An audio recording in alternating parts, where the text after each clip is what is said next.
The story begins with several carriages stop and some soldiers starting to prepare for a battle. An army of beings resembling goblins with improvised weapons rushes towards the carriages to loot them. However, all the mercenaries there stand in defense to fight against the monsters. And then the two groups charge at each other, with the only thing remaining being a sea of blood from all the beings involved in the fight. A bearded nobleman, watching the battle while smoking a cigar, complains because these attacks were happening day after day. Distracted, the poor fat man does not notice that some beings were gathering behind him to attack. When the man realizes it, he can no longer react, but for his salvation, a person with long hair charges at the beings to counterattack. The goblin tries to hit the long-haired man, but is immediately cut in half without even seeing it. With a sword in one hand and a shield in the other, the man defends against another monster's attack. He uses his shield to counterattack, hitting the goblin's head and throwing it far away. But despite this, there is still an enraged goblin charging at our protagonist, aiming to kill him and avenge his companions. The irritated man stops using his shield as defense, leaving his hands free, and immediately grabs the poor goblin's skull.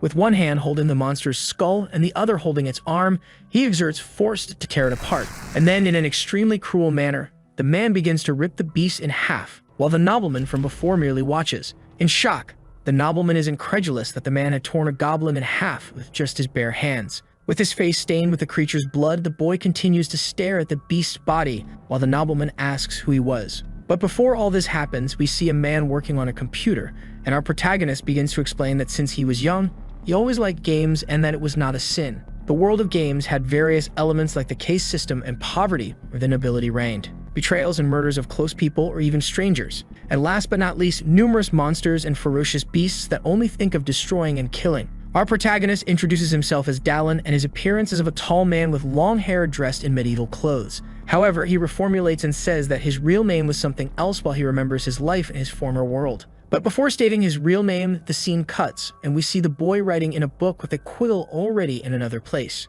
He was in a carriage while the sun shone on his face, and the boy continued writing something in his notebook. A bald and bearded man arrives and says it was time to change shifts, notifying Dallin. Dallin puts away his notebook, then asks if something had happened, and the man replies that no, everything was very quiet as not even a single goblin had appeared. They continue talking about the weather and why the creatures were no longer appearing while Dallin starts getting ready. However, the horse-drawn carriage passes over a stone, causing the bald man who was drinking to spit out his drink. Dallin finishes preparing and wishes his friend a good rest, then leaves. The man wipes the liquid he had spit out and the one in his mouth, only wishing Dallin good work. As the boy leaves the carriage, he is greeted with good morning by several people around. We see that the carriages from before are arriving at a huge city, and Dallin begins to explain that 2 years ago, he started the tutorial of this game. He informs that the starting point of this game is known as the Bastion of Humanity and was called the Labyrinth City Pasion. Looking at the huge castle and all the structures, the boy says that it was on a completely different level from what he saw through his computer screen. Walking towards the gates, the boy adds that it was a huge city with many people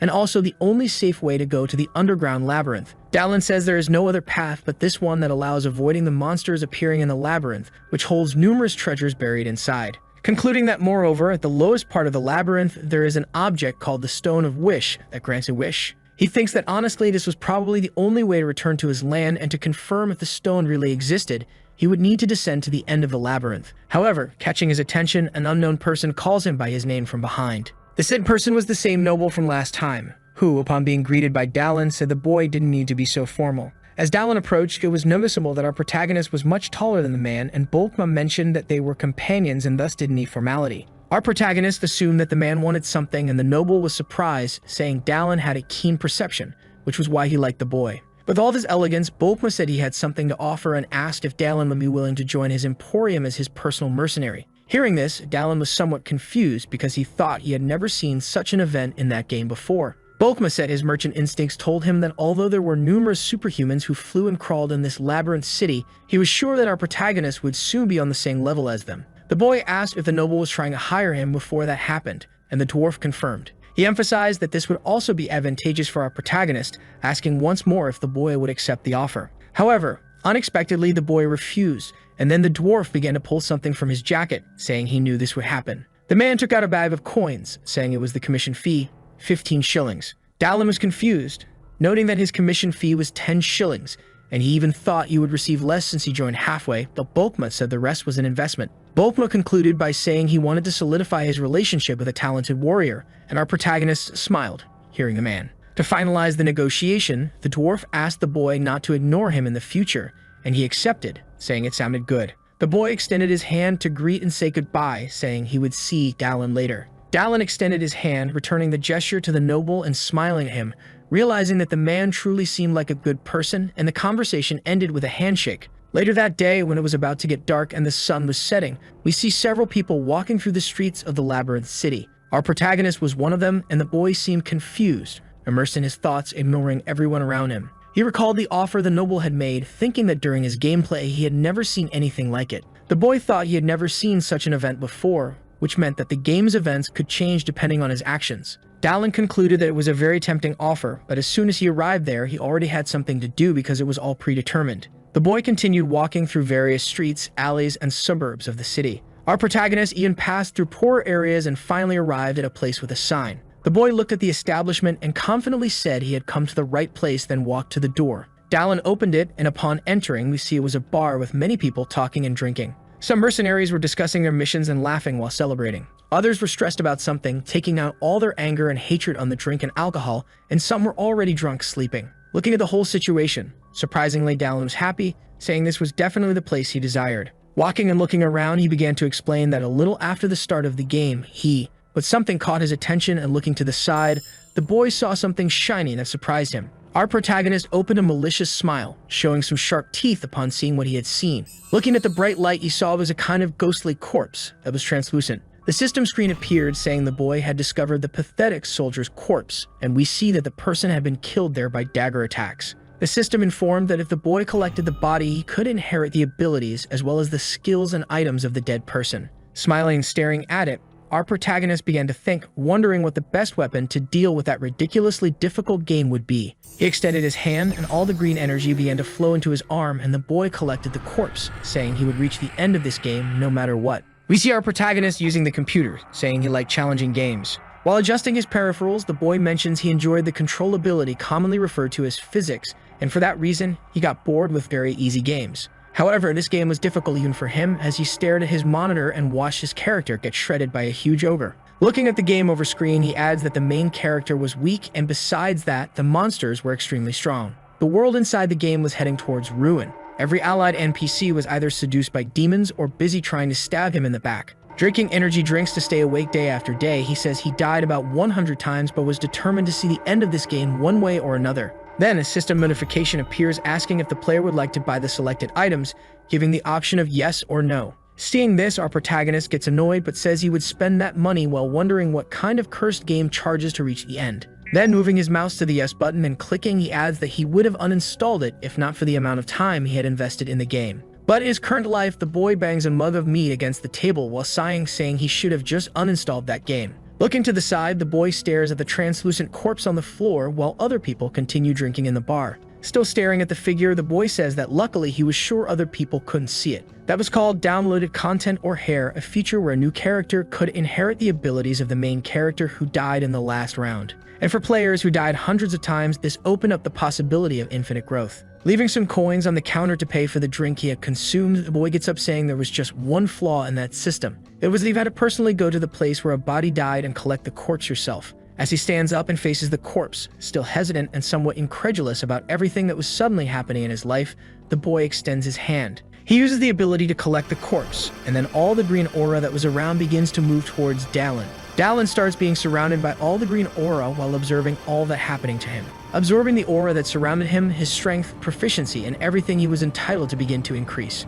However, something he didn't expect appears, and the boy gets a little confused looking in one direction. The system notifies him that he had discovered a skill called Dehaemon's Armed Combat and then informs what that skill did. Looking at his hand that had a purple energy ball, the boy closes it using this skill and wonders how that character had this ability. But ignoring this fact, the boy smiles, saying it was all great while thinking about the possibilities that would give him.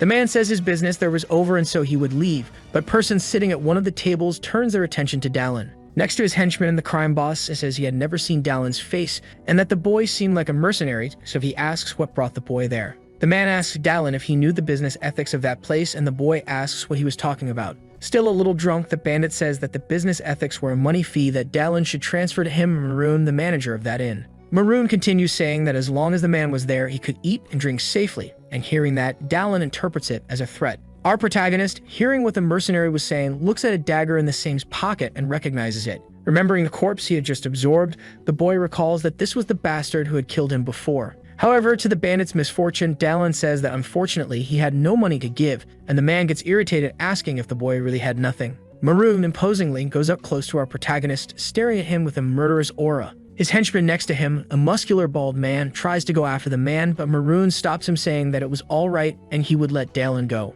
The bandit questions Dallin if the boy had paid for the alcohol, and the boy confirms. Trying to act the good guy, the boy says the boy should go his way, he would make an exception and let the boy go. Dallin calmly turns to open the door, not noticing that behind him, Maroon has an extremely psychotic aura. The bandit begins to draw his dagger, and with a threatening aura, charges at our protagonist. The boy seemed unaware of what was coming, only looking ahead as he was about to open the door. However, turning with an even more frightening aura, Dallin says he already knew about it and counterattacks the man. Outside the bar, people are going about their lives normally as they walk the streets that night. When everyone least expects it, the bar door opens and Maroon comes flying out from our protagonist's strike, ripping the door off and being thrown far away. The bandit, upon being thrown, hits his head and back against the wall on the other side of the street, falling to the ground and becoming dazed. Dallin, while cracking his neck, says he wouldn't fall for that failed tactic twice and curses the bandit. Still somewhat dazed and irritated, Maroon orders all the bandits inside the establishment to attack, and thus several armed people surround Dallin. The bandits, seeing the size of our protagonist, question whether he was really a normal person and if he had come from somewhere up north. The boy feels somewhat embarrassed, just scratching his face and looking around at all his pursuers. However, showing a darker side, the boy smiles, thinking there was a new skill and that this was a great time to test it. Without any fear, the boy drops his sword and shield on the ground, cracking his knuckles and intending to fight with bare fists. In a haughty and mocking manner, he makes a signal indicating that all the bandits could attack him, provoking them. Seeing the man's attitude, everyone charges at the boy, stating he was arrogant, and then advances against him. One of the bandits wielding a small blade leaps at our protagonist, saying the boy should die. But Dallin was merely concentrating a purple aura in his hand, waiting for the bandit to come into the lion's den. Then, when the man was about to hit him, he opens his fist one last time, closing it immediately afterward and striking the bandit's stomach. With the strong impact, the man is instantly repelled, being thrown meters away, already unconscious and probably dead. Seeing that, the other bandits, even finding it frightening, immediately charge at Dallin, and two of them have two blades ready to kill the boy. A bald man tries to attack with a sword, but the boy quickly dodges and then counterattacks, throwing the man away. The other bandit manages to land his attack with a wooden club, but realizes the club broke without leaving a scratch on his opponent. The bandana-wearing man, seeing it had no effect, wonders how a human's body could be as hard as iron while becoming worried. Dallin takes advantage of this distraction and also strikes the man with the back of his fist in the belly, knocking him out immediately. Seeing the bandits charging at him, our protagonist does only one thing. He smiles wickedly because he knew he could win. Maroon, who was completely beaten on the other side of the street, gets irritated, saying he pays the bandits to obey, so they should finish that guy immediately. Even hesitating upon hearing their boss's order, a blonde man immediately attacks Dallin from behind, trying to stab the boy with a blade. However, before he could see it, Dallin immediately spins his body, hitting his opponent's chin squarely with his heel. And while his partner fell to the ground, another bandit charges to attack the boy with a dagger. However, this time Dallin manages to defend himself just in time, creating a dust cloud that makes it impossible to see anything for a few seconds. When the dust settles, we can see that Dallin managed to catch the man's dagger with his own hands, injuring his fist in the process. Immediately, while preventing his attacker's movement, the boy retorts with a full punch to the guy's face, who wondered how he had caught the dagger with his hand. Upon receiving the impact of the blow, the man also goes rolling backward, meters away, already unconscious. Dallin seems unhappy, complaining that it was crap, also wiping the dust off his chest. Looking at the bodies of the defeated bandits around him, he explains he was only trying to grab the man's wrist. That must have happened because the skill proficiency was low. Seeing his stats, Dallin realizes his skill Dehaemon's armed combat had only increased by 1% proficiency, saying the game was damn hard. Looking back, a bald person appears, asking the boy what he had done, catching his attention. The bartender accuses Dallin, stating that the boy was beating people up in broad daylight, and that even if he was a mercenary, it was not allowed. However, our protagonist had no patience for conversation, and thinking that the man was threatening him at this point, the boy draws an axe. The bartender continues complaining, saying that if the guards found out about this, he wouldn't get away unscathed, and before he could realize it, an axe flies in his direction. The bald man only manages to see the object hitting near his head, becoming completely terrified. Our protagonist then apologizes, saying that it had slipped from his hand by accident. He walks up to the bald man, removing the axe that had gotten stuck in the wood, and the boy remains nervous. With a murderous aura and the axe in his hands, he asks the bartender what the man was saying. At night, near a cabin, we see Dallin tossing a bag of gold into the air. The boy says that before threatening someone, you should know who your enemy is, and since the guy was the innkeeper, he had made a lot of money. As he walks through the city streets, he adds that with this, he could stay in a good place without worrying about anything. Already in a few meters away, the receptionist welcomes our protagonist, saying that this was the Sword and Shield Inn. The man asks the boy how long he plans to stay because this inn even offers discounts depending on his mercenary rank. Dallin then says he would stay for a week and pulls out a silver necklace from his pocket, informing that he was a silver rank mercenary. The receptionist explains that since he was silver rank, breakfast and lunch would be completely free, but dinner would be extra, and the price of the bowl was 7 shillings. Looking at the bag of coins, the boy feels somewhat disappointed, thinking that it was still expensive. However, with few options, he leaves the coins on the counter and then heads to his room, number 412. Upon arriving there, the boy removes all of his armor and weapons, placing them on his bed. The boy goes to the window to look at the moon in the sky and says that this was the true beginning because the most important thing before completing the game was survival. Dallin continues immersed in his thoughts, thinking that to prevent this world from collapsing, he would have to become stronger, and for that, he would need money and experience. But unfortunately, with his current equipment and skills, that would be practically impossible. He needed money to buy good equipment and had to level up to use the hair skill. Thanks to his countless rounds, the corpses of his characters are scattered throughout the entire continent, and this would allow him to evolve exponentially. Clenching his fists, determined with his desire, the boy concludes that if he collected all the corpses, he could become extremely stronger than before. While imagining the creatures in that world, he notes that time was short and he would have to prepare as quickly as possible. Thinking more deeply, the boy tries to find a special mission where he can earn money and collect corpses, simultaneously exploring the country. The boy finishes by saying that for this, he would have to meet the owner of the nest the next day. In another place, you can see the establishment with a logo of a raven. Inside this place, everything is illuminated by a purple light, while on a table there are various equipment, books, and magical potions. A beautiful girl rests part of her face on her hand while she says the name Dallin. Reading some papers, we see that the girl was sitting in a chair near a table,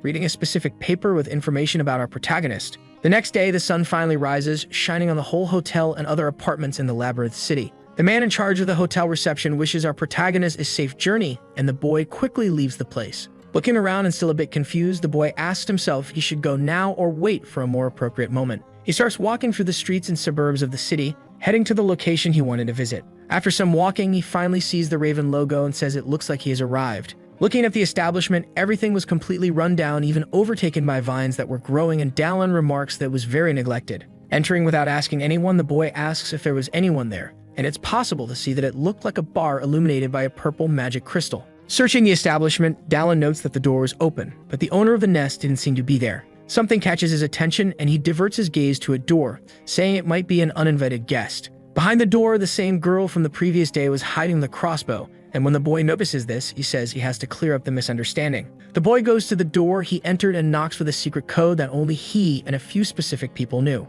Hearing this, the girl remains silent for a while, then sighs and realizes what it is. Before opening the door, she asks how many times she has to say it, and as she opens the door, she says that outside business hours, one should only come if it's urgent. Upon seeing our protagonist, she notices that the boy is much taller than her and comments that she has never seen him before. Sighing, the boy says that the girl needs to expand her customer base to do well in business, as this place should be thriving, and the girl remains silent. Smiling the hint of mockery, she explains that she is quite capable and that the boy talks a lot for a customer from the north. She rephrases and asks how a savage dares to hint at someone like her, then asks if the boy understands, and Dallin confirms. The boy says it wouldn't be good if he were just a savage who migrated at the age of 2, and the girl is a bit confused by the phrase. He explains that he was civilized from an early age, and unlike an informant, she wasn't very good at foreign languages. Hearing this, the girl laughs despite trying to hold it back, saying the boy is a disappointment. The girl apologizes, commenting that she didn't expect to be fooled in such a gentlemanly manner. She turns around, smiling, and walks back to where she was, saying that since our protagonist is a customer, he will be served tea. As she turns, our protagonist notices the girl holding a crossbow and feels a bit nervous, sweating. He thinks that his chest was almost pierced, and with a knowing smile, the girl simply ignores him. Inside, the girl serves tea to Dallin, saying that even if he has heard about her, they should introduce themselves. She introduces herself as Sienna, stating that she works as a simple informant for the Raven's Nest, but is actually the owner of the place. The boy introduces himself as Dallin, saying he heard that he could accept various types of missions there. As she sits across from him, the girl confirms that he can take missions if he wants, but asks how the boy discovered that place. The boy replies that it was Bulkma who told him, and he also said that if she offers alcohol, he could drink, but if she offers tea, not to drink it. Irritated, the girl says that the man's tongue is too loose and asks if our protagonist saved his life, to which the boy says it was something like that. She explains that the code the boy used to knock on the door is something only truly close people know, so she tried to take precautions. The boy says that collateral damage is too great for a simple concern, but changing the subject, the girl asks if he wants a mission. She explains that even with everything, she still doesn't know the boy, whether close to Bulkma or not, so this is the first time they're meeting. And for now, the only thing the girl can do is give trivial missions, things that wouldn't have much impact on her business even if the boy fails. Smiling, the boy says it's okay since this is their first meeting, and the girl also smiles. Smiling, the girl says she should witness the abilities of the almighty warrior who tore apart a goblin with his bare hands. In another place, in a more remote part of the city resembling a slum, Dallin is seen reading some information on a flyer he received. He says that the girl is like a fox and that "I don't know you yet" talk was all lies. From the moment he arrived in the city, the girl already had information on who he was before he even thought of going there. After some walking, the boy steps into a part of the city's sewer and notices something. That was the lower street in the Bronze Territory's outskirts, and realizing he was in the right place, the boy starts to analyze. It seems there was an incident of missing people on that street, and that's why he received the mission to go there. Apparently, several disappearance cases have been occurring over an entire month in the same place, the entrance to Low Street. The boy begins to enter and search the area, while it is also explained that these incidents happen every 3 to 5 days. Recently, however, a young man disappeared, so the criminal seems to be getting bolder. Our protagonist then enters the sewer. Looking around, Dallin comments that it was written that the last disappearance happened there, and so the boy begins to investigate. Something catches his attention, and looking ahead, he sees the shadow of a monster talking about its stomach. The creature resembled a human, but was walking on all fours and acting like an animal. Dallin then draws his shield and sword, preparing for combat, but something catches his attention when he sees the monster. He realizes that this humanoid creature, which resembled a rat, was the bastard that had devoured one of his bodies. The system notifies that Dallin had discovered the body of the hunter who was devoured as a form of test. The system also hints that our protagonist could inherit the bodies that were eaten or absorbed by someone by defeating the target that consumed it. Dallin faces the beast and notices that the monster has various veins on its back and a monstrous appearance. Seeing this, the boy smiles, saying he wouldn't have imagined finding his target so quickly. The boy assumes he's lucky, and the notification explains that if he defeats the target and absorbs it, he will acquire the powers of the corpse the monster ate. Raising his shield to defend himself, the boy comments that the monster is either a low-level half-monster or a low-level boss. Recalling his first battle against the beast, he notes that the rat originally had the size of an ogre and could easily destroy buildings. The creature, in a frightening and terrifying manner, says it didn't have much to eat today and was hungry since the small meals no longer affected its stomach. Taking a battle stance, Dallin comments that since it's the beginning of the game, it seems this creature is still developing and unfinished. Realizing this, our protagonist says it's better this way since he wouldn't face the monster at its full strength, making things easier. With a wicked smile, Dallin says he can cut the monster down before it reaches its strongest level. Irritated and already without human consciousness, the beast, with furious eyes and teeth, charges our protagonist and his life. It runs towards Dallin with its sharp and gigantic claws, ready to tear him apart, trying to attack the boy. However, Dallin is already prepared and easily dodges the attack by stepping back. He takes advantage of the stop to quickly strike his opponent with a kick to the stomach. The beast is thrown meters away by the attack, causing extreme damage to its belly. The monster hits its head against a sewer wall, becoming extremely injured and dazed. The creature turns to look at Dallin, and we see that the wound had crushed part of the beast's skull. However, a disgusting pink slime begins to form on the wound, regenerating it immediately. Seeing that his enemy had regenerated, the boy becomes extremely irritated,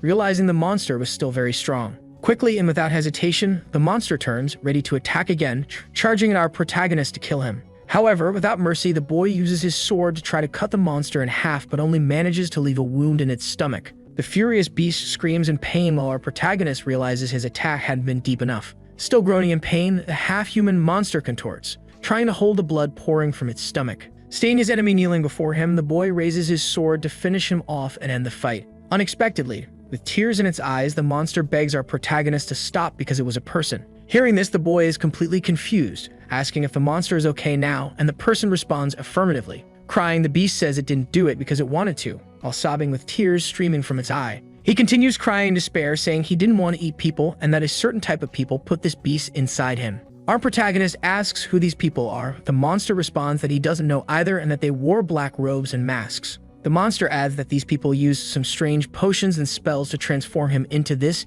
and Dallin asks what the masks look like.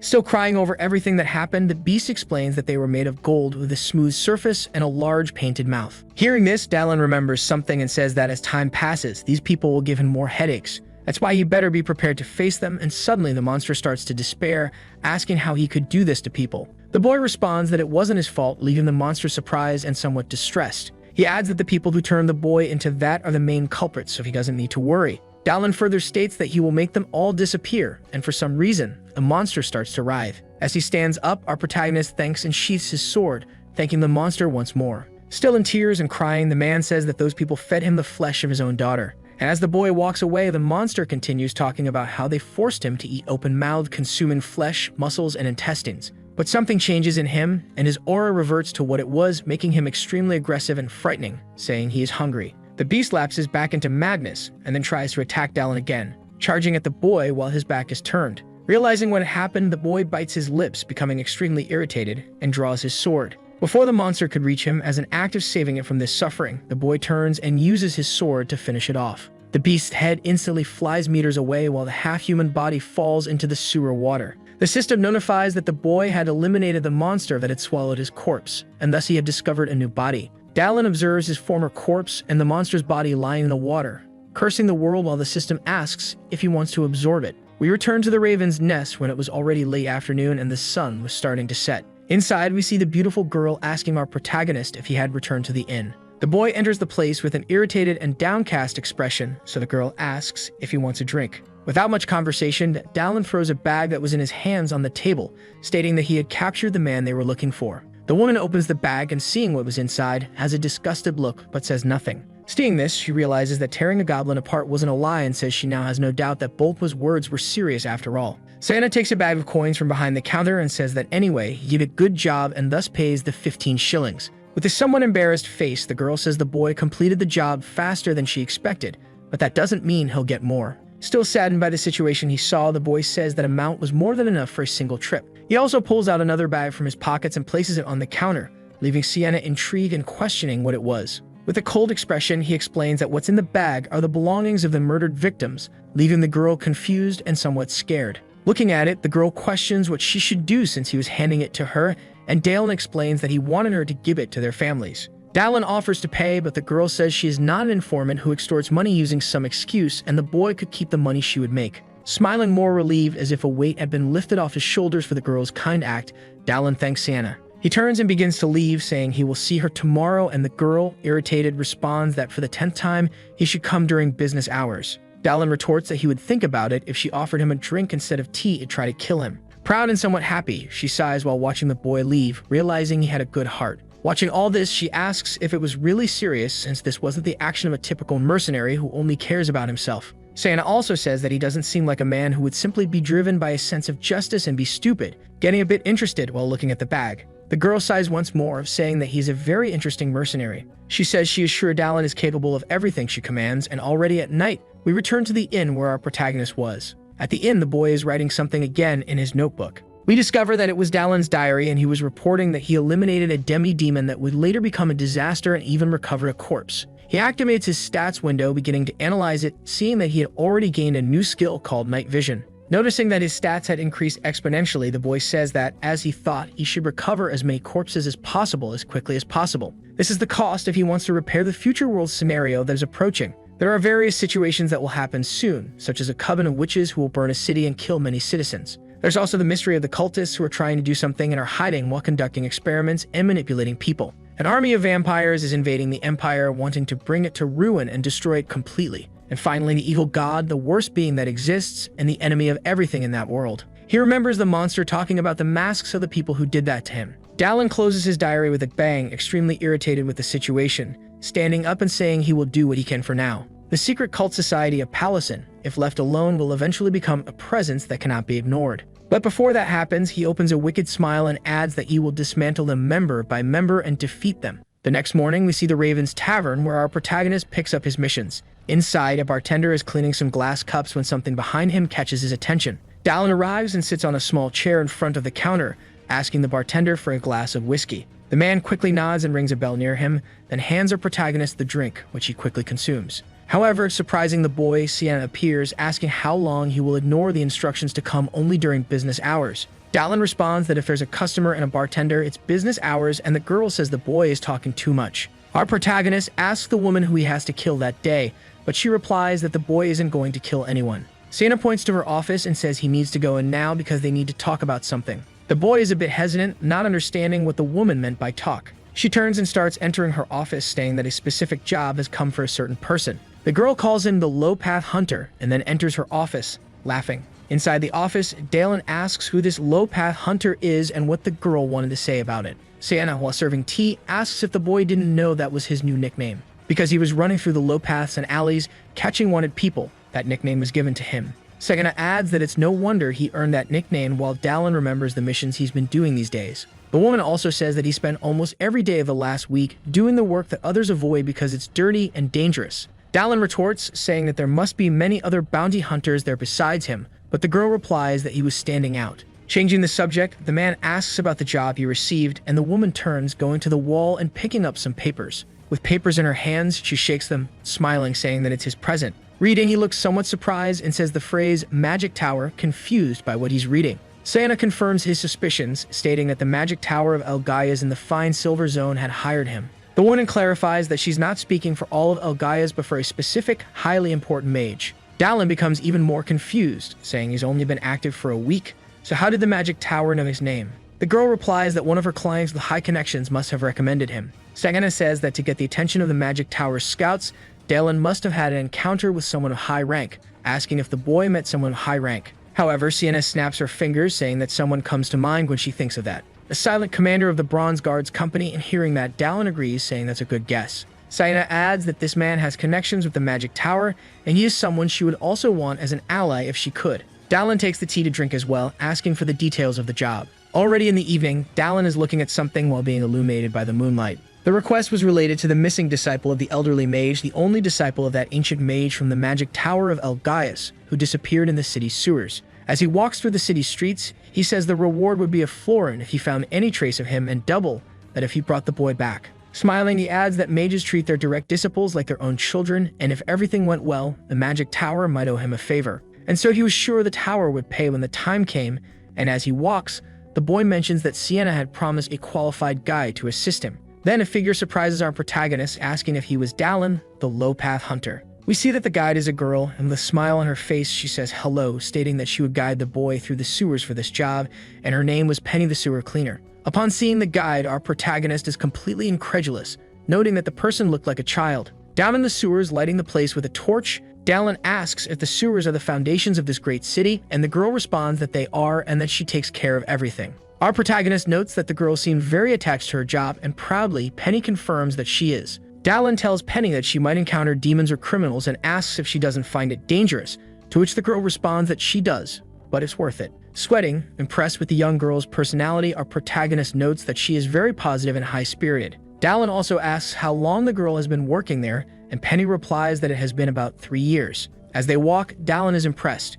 noting that most people don't last more than a year in that job, so the girl is a veteran. For a moment, the girl stops and says they are close to the spot marked on the map. Hearing this, Dalen diverts his attention and, looking to his side, asks if the young mage disappeared there, and the girl confirms. Then it's possible to see a vast area in the sewers filled with sculptures and unknown corners. As our protagonist explores, he notes that the missing disciple is from the magic tower of El Gaia's, who are earth mages, so the underground sewers are advantageous for them in a fight. If he was a direct disciple of the ancient mage, the boy must be highly skilled, and for someone of his caliber to be kidnapped. Then the person responsible must be that guy, as the boy looks idly in a direction, thinking and imagining someone we don't know. This person was one of the biggest nuisances among the cultists, and when he fully develops, he will be called a one-man army. However, this person is still far from the completion of his powers, and for the sake of the future, Dalen should kill him now. As he walks through the sewers, looking at the water under his feet, the boy sees a shining object and notices something. Picking it up, he realizes it's a necklace, and Penny, seeing it, responds that it's a single-use defense spell necklace given to tower disciples, and Dalen already knew that. Observing more closely, he notes that the crystal is no longer lit, meaning the spells stored inside are exhausted. In other words, this was the mage's final destination as they observe the nearby structure. Looking at a certain object, the boy becomes somewhat reflective and hesitant, thinking about what to do next. Stating an entrance, he calls Penny, and when the girl responds, he asks if she is good at fighting. Dalen stares at a specific place, stands up, and draws his sword. Penny replies that she is good enough to defend herself, and Dalen responds that's sufficient. Our protagonist prepares for a bloody battle about to begin, wielding his shield and sword. In the same hand holding his shield, the boy also holds a torch and positions himself in front of Penny. He asks the girl to stay behind him for a moment, then some beings begin to emerge from the entrance our protagonist was watching. Several monsters resembling humanoid frogs walking on two legs appear with their grotesque appearance. With their tongues out, the monsters drool as if eyeing two prey, ready to devour them. Seeing this, Dalen calls the creatures frogmen, noting that even though they are lower-level monsters, they have high intelligence, making them difficult to combat. Looking back, Dalen sees Penny wielding a knife in a combat stance and nodding, realizes he has nothing to worry about. However, immediately some frogs charge at our protagonist, aiming to kill him once and for all and accomplish their goal. In reaction, right after seeing this, Dalen positions his sword for an attack. As soon as one of the monsters gets close to him and is about to attack, the boy swiftly cuts it in two before the monster can react. The other two creatures, which were behind the fallen beast, also move to attack, intending to use the moment when Dalen is distracted. However, with extreme ease and coldness in his eyes, the boy also cuts the two creatures in half, killing them instantly. Penny, however, is startled, making a face and staring at something in front of her, asking Dalen to look immediately. As Dalen pays attention ahead, he notices that one of the creatures is starting to come with a certain tool to attack. Not only that, but an army of frogmen is coming from the entrance, ready to kill Dalen and end his life. While wiping his face from the blood of one of the beasts, the boy starts to laugh, saying that maybe it's not an army, but a company there. Smiling wickedly, ready for battle, our protagonist adds that none of that matters. Preparing for battle again, this time he charges at the monsters, saying that nothing will matter after he kills all the beasts. After a while of a bloody battle, we see Penny holding her blood-stained knife, surprised by something. The girl can't even speak what she saw, and when we look around, a pile of frogmen corpses is scattered throughout the sewer. Dalen, his body completely stained with blood, asks if Penny is okay, and the girl replies that she is, thanks to our protagonist. As she approaches Dalen, the girl says she has been part of the cleaning crew for 3 years, so she can handle 2 frogmen. Suddenly, the boy asks the girl not to come closer, leaving her confused while he positions himself in front of her. Suddenly, a sword comes toward our protagonist, who barely manages to defend himself. He then throws his tool aside to draw his axe, intending to throw it. In a dark passage where nothing can be seen, the boy throws his axe, which spins towards something. It seems to hit one of the frogmen, making a monstrous noise suddenly. Penny, scared, asks how our protagonist knew there was a beast there, and he explains that monsters become more ferocious when hunting humans. Actually, the man was using his night vision ability, allowing him to see in the dark, and he notices that only 2 remain, with the last one fleeing. Penny asks what they should do, and Dalen explains that they will chase the monster since its lair is probably not far away. The woman, staring at our protagonist, feels somewhat embarrassed, saying he is extremely incredible. Dalen, noticing the girl had stopped walking, nudges her, asking what she's doing since they should go immediately, and the girl agrees. After a long walk, they reach a hidden room with a throne. Penny, still a bit scared by the situation, leans a little on Dalen and nudges the boy, pointing out that someone is sitting on the throne they are seeing. On the throne sits a mage holding a staff imposingly, and Dalen notes that it's the first time he's seen the boy in person. The pagan mage expelled from the magic tower, Derek, sitting on his throne, asks who our protagonist is and if he is the one who touched his experimental sample. Dalen thinks that the pagan mage was one of the bosses who gave him an unforgettable death, and the boy confirms to Derek that he was the one who killed the rat man because he was taking a stroll. The mage responds that the boy is lying because it's strange since normal people don't take deep strolls in the sewers as he was doing. The mage strikes his staff on the ground, making a loud noise while saying that our protagonist should not have pursued the frogs that fled to his lair. Then, from the surrounding waters, several frogmen begin to emerge. Penny, seeing this, starts trembling all over, holding her knife and looking ahead with a terrified expression. Looking around, she sees an army of various frogmen ready to tear apart and attack anyone. As she steps back, the girl says that if this is released into the city, it will cause a catastrophe, continuing with a terrified expression. However, Dalen touches her back, preventing her from moving further back, catching her attention and making her blush. Looking at Dalen, the man maintains a firm and confident expression as if wanting to reassure the girl. Seeing the protagonist, she understands that the boy can defeat as many frogmen as there are, so she doesn't need to despair. With a look of extreme psychopathy, Derek orders his frogmen to tear them both to pieces. Then, revealing they even had enormous teeth, the frogs charge ferociously to defeat Dalen and Penny. Dalen remains motionless before an army of frogs rushing towards him, ready to kill him.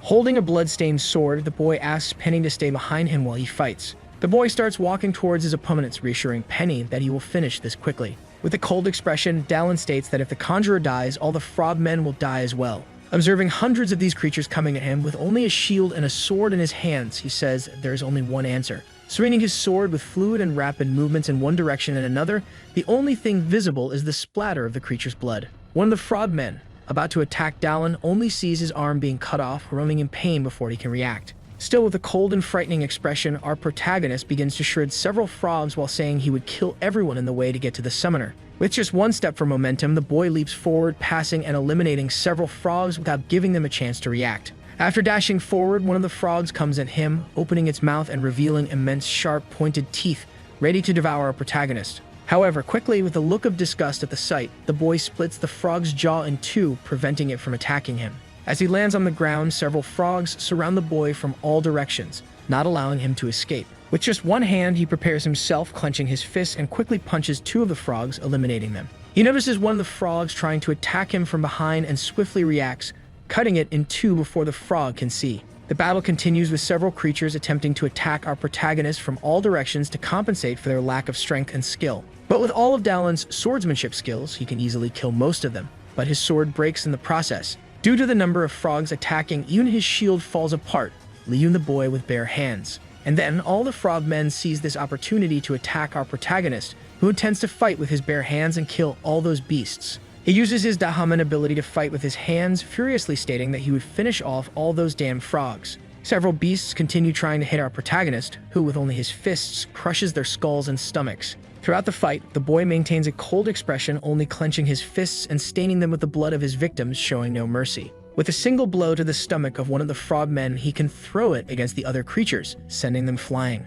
Derek the wizard, upon seeing this, is terrified, stating that the boy was very powerful and seemed psychopathic. Seeing his summons being torn apart by a man with bare hands, he wonders where such a monster had come from. Looking ahead, the pagan wizard does not notice Dalen advancing towards him with an axe in his hands, ready to finish him off. When he realizes it is too late and even trying to defend himself with his staff, he fails. A purple trail of energy can be seen moving from top to bottom, following Dalen's motion with the axe. After the dust settles, we see that our protagonist has landed a full blow to the pagan wizard's skull, who still utters his last words. Seeing that he had accomplished his goal, Dalen sighs in relief, realizing that everything was over. A notification appears with the wizard's death, indicating that he had discovered the body of a mercenary who had become a pagan wizard. Our protagonist remembers the moment he fought and was absorbed by Derek, who had dragon blood in his body and was used for experiments. Dalen adds, saying that thinking about it now, that scene was extremely horrific, cursing the corpse lying before him. Then the system asks if he wanted to absorb the body to acquire its skills and stats.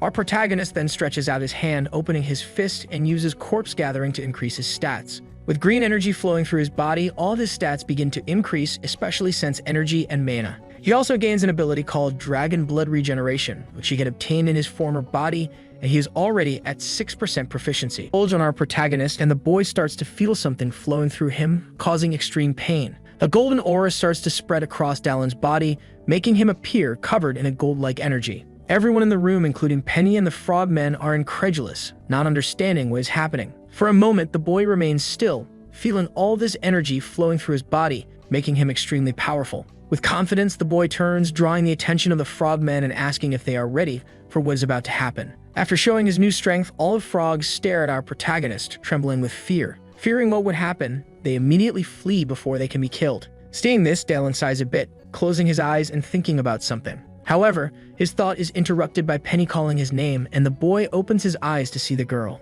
The boy walks up to Penny, saying he told her to stay away, and she runs, asking if Dalen is okay. A bit frightened by everything that happened before her eyes, Penny asks if the boy is really human, and the boy asks what she means. Penny starts to say that even though the boy is human, not everyone is like Dalen, as he killed dozens of frogs with just his hands. Dalen asks what she thinks about something, and the girl doesn't understand the question, asking back why he suddenly asked that. Our protagonist responds that he only asked because he had nothing else to say, and the girl agrees but says she wanted to say something. Embarrassed, touching the tips of her fingers, she says that even though it's the first time they've met, he is different from all the other people she has known. Extremely shy, the girl says that being near him makes her feel he could do anything. She says she doesn't care if Dalen is human or not, as what matters is that the boy is himself, but Dalen interrupts, asking her to wait. With a slightly embarrassed expression, the boy says he wasn't talking about her thoughts. He wanted to know what she thought about where the pagan mage hid the hostages, leaving the girl completely red like a tomato. The girl gets irritated, saying that if he doesn't explain what he's asking, she won't understand.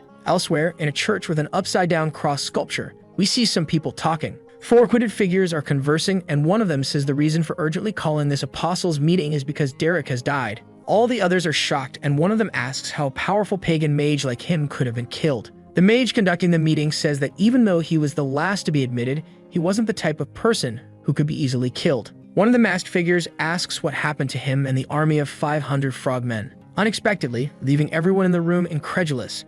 The man responds that half the army was killed. He also explains that the rest fled in fear, and that's how Derek died. One of them asks if it was the guards who did this. Other masked figures also ask if it could have been someone linked to the Silent Company, but they also receive a no as an answer. The mage conducting the meeting says it was done by a single person, leaving one of the masked figures in shock. They continue talking, wondering why the bastard Derek kidnapped a direct apprentice of the elder mage, but an apostle enters the room. All the other masked figures there bow, greeting the great apostle responsible for everything. The man wears a mask like all the others with a smile, but unlike the rest, he walks with an elegant and imposing posture, showing his power. He walks to the center, sits on his throne, and says that the reason he called them there was to say not to fear, just a mercenary. The masked woman who was previously worried asks if it was really a mercenary who single-handedly killed an army of monsters. However, the chief apostle tells her to shut up immediately, making the woman scared. The great apostle explains that he has moved up the date of the grand plan because Derek's death doesn't mean their plans will change. One of the apostles, hearing that the grand plan will be put into action, realizes that this means something significant.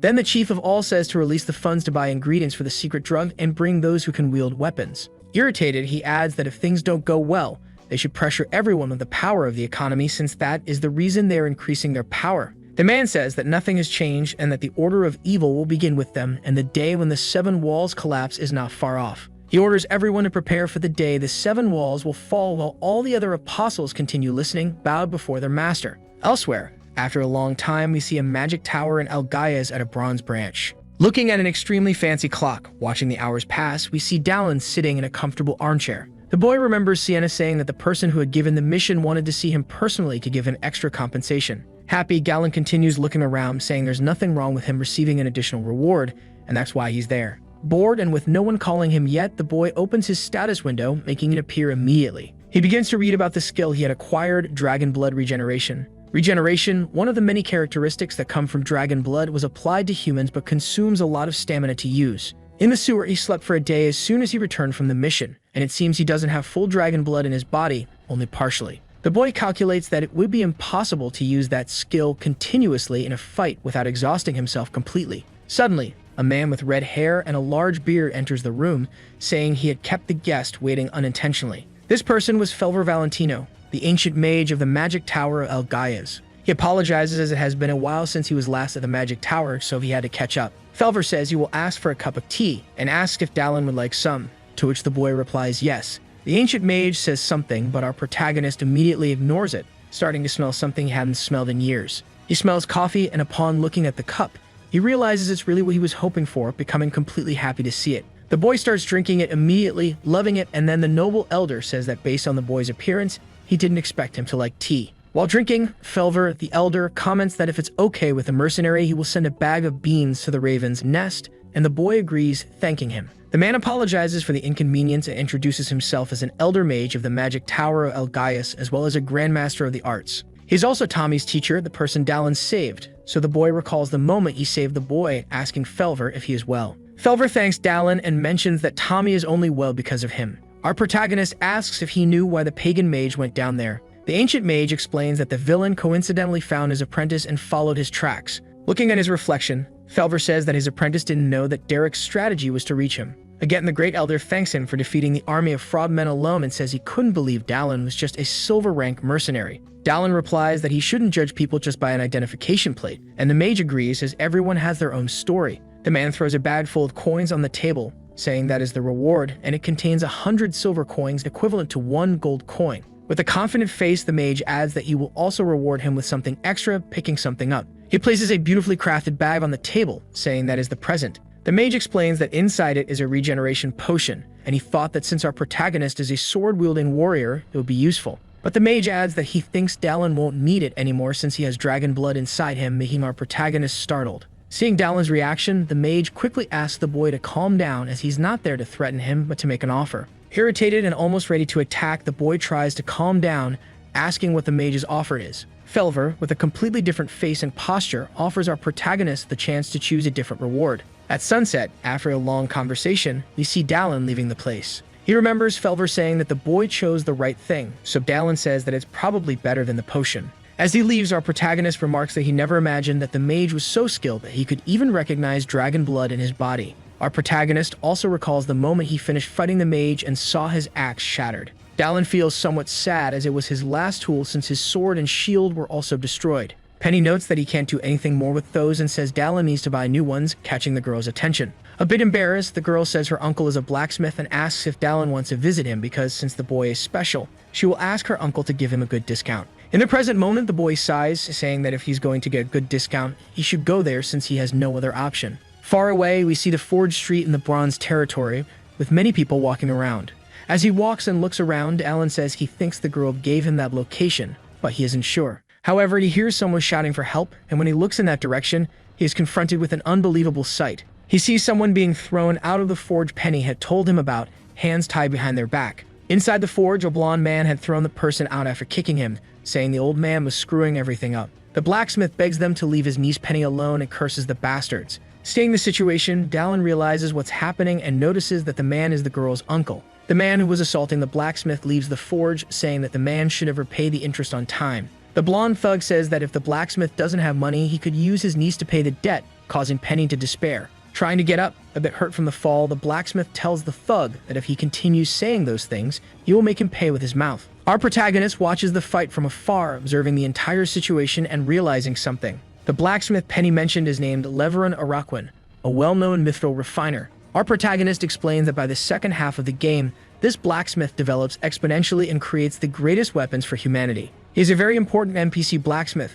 necessary for the strategy in the second half of the game. Returning to the present moment, the blonde man draws a sharp knife and says the man could pay with one of his hands. However, someone firmly grasps his wrist and the man gets irritated, asking who is doing that. Our protagonist snatches the sword from the thug's hand, saying that if an old man's hand costs a gold coin, how much would a young man's hand cost? The last thing we hear is the thug's scream echoing through the city, and some time passes. We see a mug of beer on a table, and the blacksmith thanks our protagonist for saving him and his niece. The man says he had heard about the boy because his niece had mentioned him and asked our protagonist, who is drinking, if he needs a new weapon. Unfortunately, the blacksmith explains that he cannot make a suitable weapon for the boy now because, as he saw earlier, he has a debt with the shop. Wiping the drink from the corner of his mouth, the boy asks what the man's debt has to do with making weapons. The blacksmith gets irritated, slamming his hands on the table, saying that people confiscated all of his tools as interest. And with this debt, a shop told him that if he worked for them for 5 years, the debt would be paid off.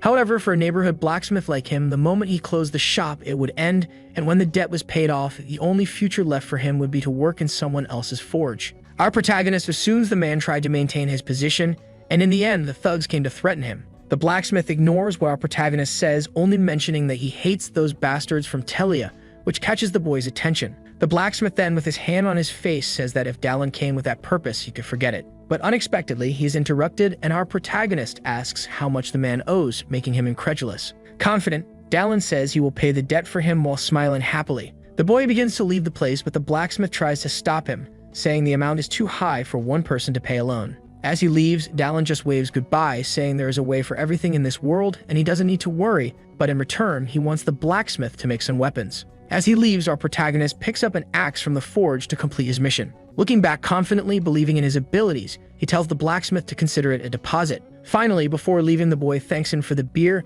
and the only thing the dwarf does is watch the man leave. The blacksmith turns to his niece, asking who that man was, and the girl remains silent. Embarrassed, she says they first need to consider whether he was human or not, but in short, he was an incredible person. At night, elsewhere, we see several carriages with various supplies of food and drinks arriving. Someone speaks to Bulkma, who is carrying a log, asking the boy what he is trying to say. Our protagonist asks Bulkma if he could lend him some money, around a handful of gold coins. The man doesn't even know what to say, only observing the boy in front of him. After a while in a house, we see someone with a bag of coins in their hand, and Dallin says it was a commission. We recall the moment when Dallin was negotiating with Bulkma, explaining that a family member has a debt, and the noble asks what it's about. While eating some grapes in the noble's house, our protagonist explains that it's a business fund debt that kept accumulating until it became several dozen times what it was originally. Again, Dallin asks if the man could lend him the gold or not, and Bulkma is a bit hesitant, questioning whether he should. While smoking, Bulkma asks with whom this person created the debt. Dallin responds that it was with the Tilia shop, and upon hearing this, the dwarf makes an irritated face, clearly displeased. The noble then says he will lend the money, and Dallin, eating an apple, says it seems the man also has connections with Telia. Our protagonist asks what he should do in return, and the noble says he thinks quickly. While extinguishing his cigar, he says that the Telia shop is an organization with dirty funds, so he arranges to meet Dallin tomorrow at the same time. Dallin starts to explain about the Telia shop, an organization illegally created by the Apostles of Retrograde, a group of cultists. They control most of the commercial power in the Bronze Territory, a place that is essentially the life of the cultists. Dallin didn't plan to meet them so soon, but since they got involved, he will have to crush them. Our protagonist says he would confront them now. They are still a legal merchant association, meaning fighting them openly is very risky. First, he needed to get Leveron out of their clutches, and something comes to mind, making the boy a bit shocked. The boy, looking ahead, notices something he doesn't want to see as he looks at Leveron and Penny's forge. Irritated, the boy realizes it's in front of the blacksmith's shop, meaning the Telia bastards have started moving. Quickly, to protect his allies, the boy begins to run towards the forge without stopping. He sees a group of people armed with knives and clubs in front of the forge, ready to kill Penny and her uncle. One of the men tells the old man to follow them obediently, as they're not doing this, just need a few coins. With a hammer in his hand, he says he won't go, cursing all the henchmen and saying he will kill them. The man starts mocking the blacksmith, saying he's very afraid of a hammer, but the truth is he's just taunting him. With an army behind him, the leader of the group of thugs says that even if the old man can defend himself for a moment, he wouldn't be able to fight them all. The old man, no longer in his prime physical condition, starts trembling in fear, knowing he can't face them all. The thug leader then finally gives the order everyone was waiting for to attack the old man and Penny, calling her a bitch in the process. However, before he can react, an axe comes flying towards him. Immediately, the axe goes straight through, cutting off the thug leader's hand, causing him to lift his bleeding fist and scream in pain. Another thug was about to warn that they were under attack, but immediately Dallin appears behind him, grabbing him by the neck and breaking it. The thugs look at the boy attacking, and Dallin says he has finally made up his mind. With one foot on the lifeless body, he says he will consider each hand of everyone there as a silver coin. Since the price for the hands had been set, he proceeded to get a few more. His armed combat skill had been activated. The first face struck by his fist was crushed like a stomped soda can. The next in line received a punch to the stomach to reflect on his conduct. The third one, even armed with a sword, couldn't defend himself. There was nothing those fools could do. Even so, those who hadn't been beaten yet tried to react somehow. But they had no success. Since they were numerous, one of them said not to be afraid because their attacker was unarmed. He heard this with a smile on his face because he didn't need to be armed to handle them. As soon as they arrived at the place, they were shocked by the scene. The street now had a grim decoration with unconscious bodies lying on the ground. A bystander crawled away in fear, saying they had been attacked by a monster. His neck was stepped on, preventing him from crawling further. With his foot so close to the man's head, he finished the job. The two who had arrived wanted to know who had taken down the fools. Without answering the question, he tossed them a sack containing 26 coins. But the man couldn't believe this young man had done all this for him.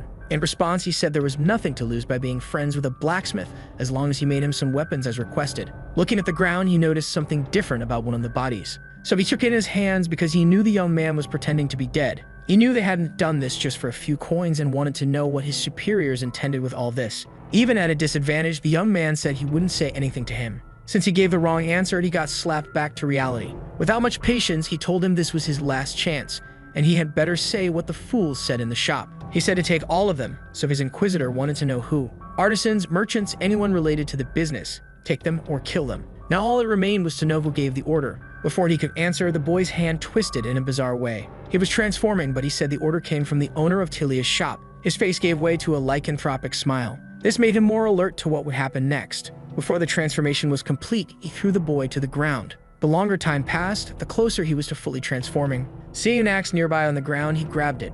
Now that creature was just a body without a head. The blacksmith didn't know what it was, but he heard from the man that it was a half-monster. Apparently, he could now use semi-monster transformations in real life, a faster development than he had expected. As he was leaving, he told them to go inside, lock the doors, and stay there for a few days, but the blacksmith wanted to know where he was going. In his memories, he knew Tilia's shop hid repugnant things. He was headed to Gallius Emporium because he thought they were targeting one of his wealthy clients. Once he was done there, he would return to get his armor and weapons. In a room, a large chandelier lit the space. He thought it must be a coincidence that even Dallin had gone to speak at Telia's shop. They had always been suspicious, but he had learned that lately, they were buying a lot of goods. It seemed they were preparing for something big, more than just business. That's when he remembered the man asking what he'd like him to do in this situation. But he would leave the details for when he showed up again. Having coffee as the first activity of the morning was certainly wonderful. It didn't take long for him to be startled by someone suddenly entering through the window. It was Dallin, who had arrived in an extravagant manner. He didn't know why Dallin had arrived so suddenly,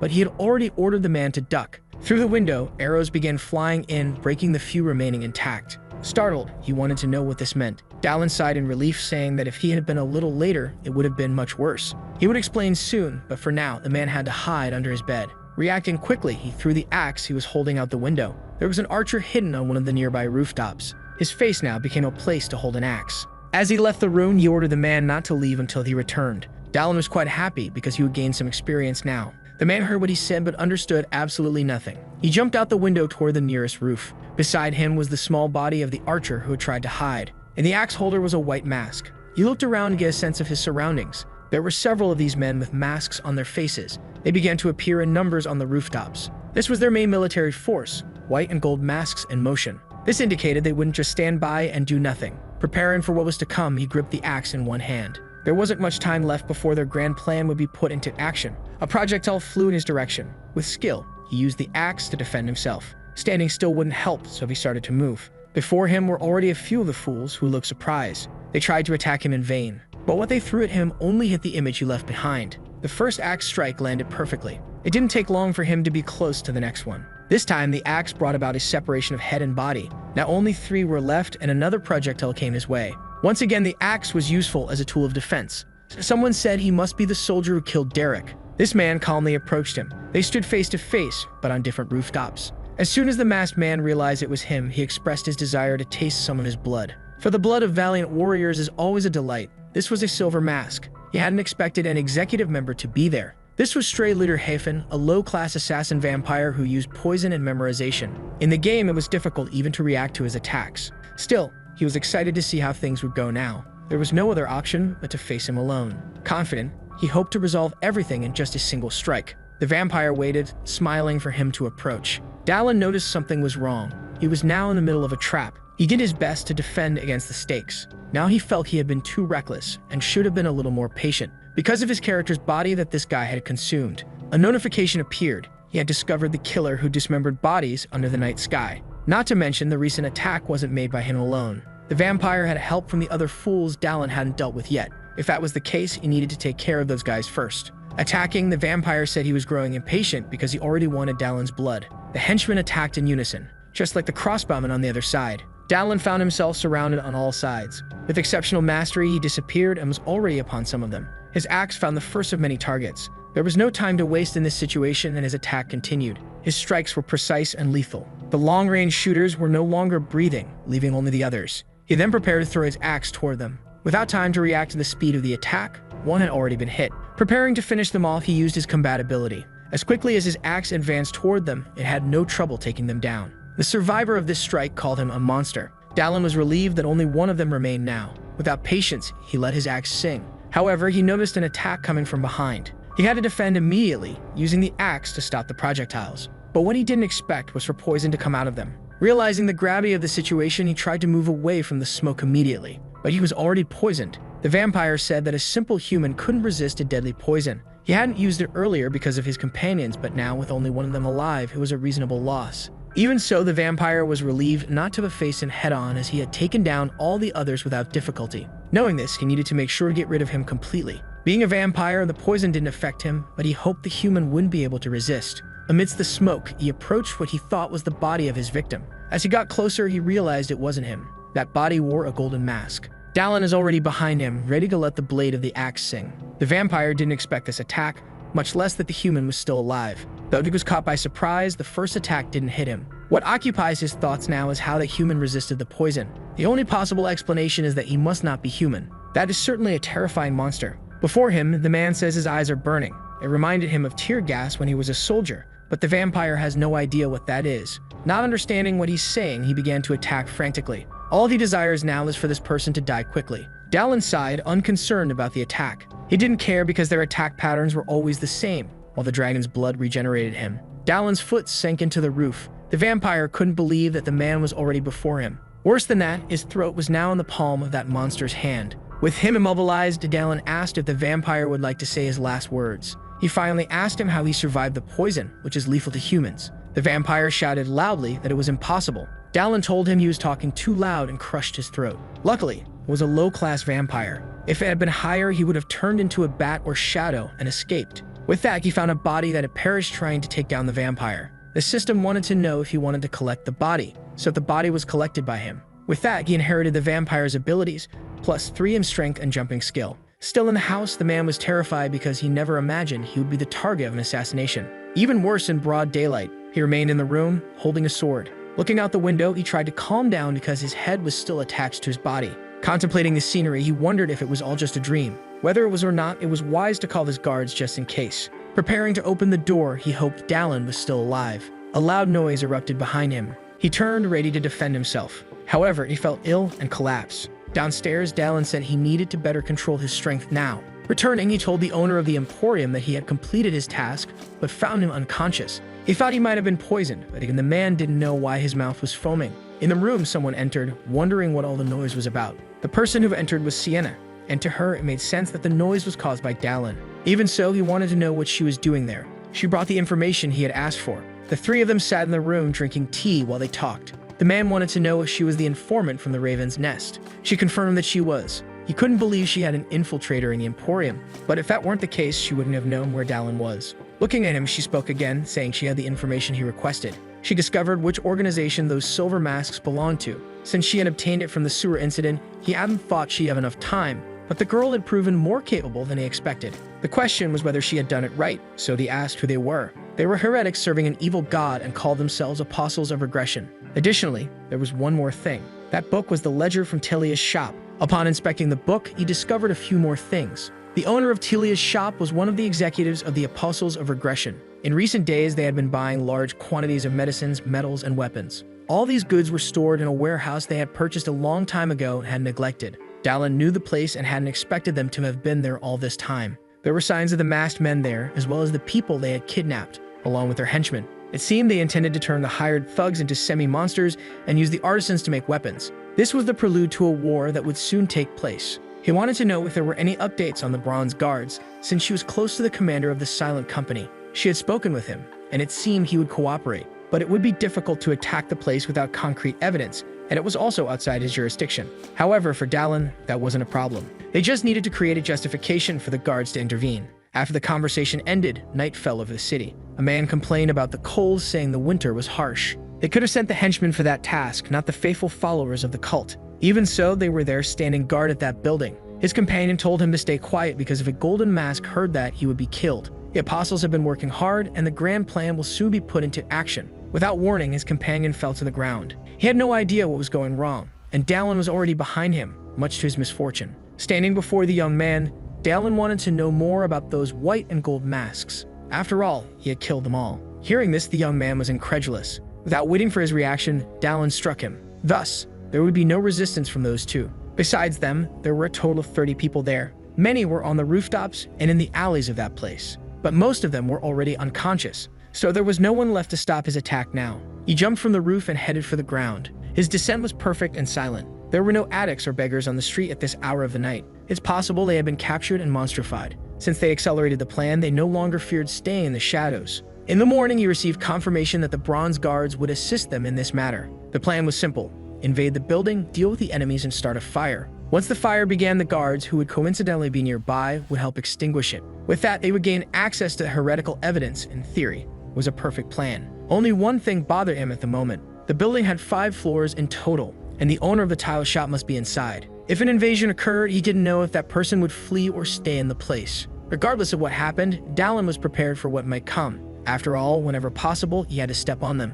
He took a moment to catch his breath. The worst outcome of the plan would be losing the shop's intel. To avoid that, he would choose another method. With that, he began to move. Dallin ran with the speed of an Olympic sprinter who never took a doping test. His steps were powerful and firm. He prepared to jump using his newly acquired ability. Without apparent difficulty, he was almost at the top floor. In midair, he chose a spot to gain access to the building. His hand prepared a punch to make an entrance. The window shattered, and he was inside the building now. It had been some time since the last time. There were cells in the place, but no one was guarding them. This prison held captive the half-monsters. They tried to break free through the bars of their cells, but without success. Seeing all of this brought back unpleasant memories. A man said Dallin was making too much noise and that he and his apostles had witnessed the presence of God. However, it was the first time he doubted what his eyes were seeing. He wanted to know if Dallin had cast a spell. This was Achilles, the owner of the shop. Dallin said he didn't know much about spells, but as a rich man, Achilles could go to the doctor to get his eyes checked. The battle between the two began. At first, they both seemed evenly matched in skill level.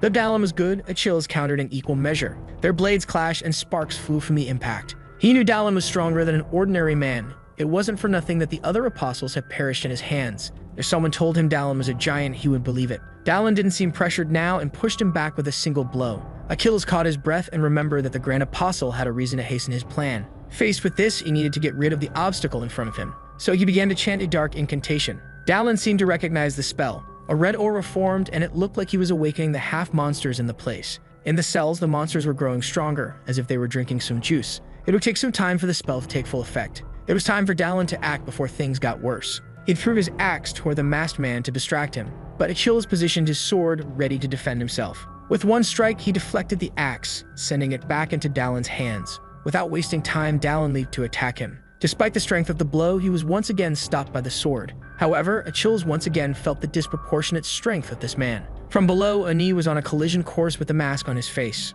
Achilles takes the first blow. He couldn't block it. The force was enough to shatter his mask. Despite that, he wasn't disoriented and managed to use his sword to strike back. They exchanged cold, intense glances during the duel. Dallin wielded his axe with mastery. Achilles, anxious, prepared to do whatever he could to stay alive. The two charged at each other once again. A succession of clashes followed as both were incredibly fast. Dallin, using his axe, managed to pressure him. Since he only used one hand, he was able to prepare the other for a punch. Achilles was struck squarely again. He writhed in agony, nearly coughing up his guts. Dallin simply watched the trajectory of his opponent's body. Fallen, Achilles coughed, trying to recover from the damage. That should have been more than enough time. Then he said, Anaxitarian, and bluish flames appeared behind him. The half-monsters in the area seemed more and more out of control. But as the flames rose, they appeared to fall under control. For a brief moment, calm reigned until the monsters began to go berserk again. They broke out of their cells. Dallin waited for them to get a little closer to him. The system notified him that he had discovered a mage who used a body's sword.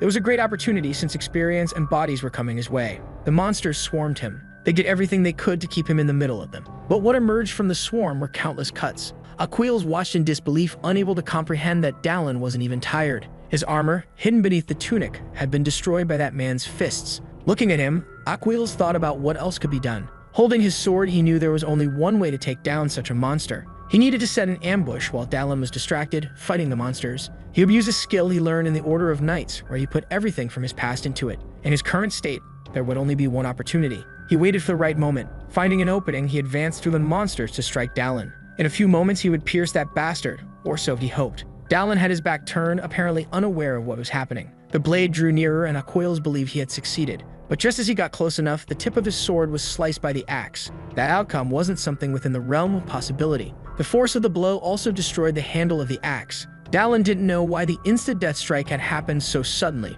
but Achilles didn't understand these words. With that, Achilles began to fall to the ground wounded. Dallin was frustrated because he could no longer use that axe. However, he began to cough as he had injured himself. Blood poured from his mouth like a spring. The dragon's regeneration kicked in, and Dallin wanted to see his status window. He was still at level 6 with good stats. His body was suffering from side effects, perhaps because he had increased his strength just enough to stay balanced. He needed to be cautious. There was still one more thing. The system said he had defeated the target. He had discovered a mage who used a body's sword. The system wanted to know if he would collect the body. While collecting the body, he imagined that he could have seen the end if he used both magic and swords, but the result had failed. Finally, the body collection was complete. He inherited the body's abilities, gaining 2 points of mana and 1 point of stamina. As a skill, he could now use the fire arrow. A notification appeared saying that the knowledge of the spell had now transferred to his mind. The sensation was different, and he wondered if this was the power of using mana. Saying Ignal Lot fire appeared in the palm of his hand. It was certainly an interesting skill. With that ability in hand, it was time to play with fire. The building was already engulfed in flames. Outside, the guards ensured no one inside escaped. The half-monsters were being taken down mercilessly. Likewise, the masked ones had their escape routes blocked. In the midst of the fierce battle, the guards continued to press forward. They did what they could and managed to gain the advantage.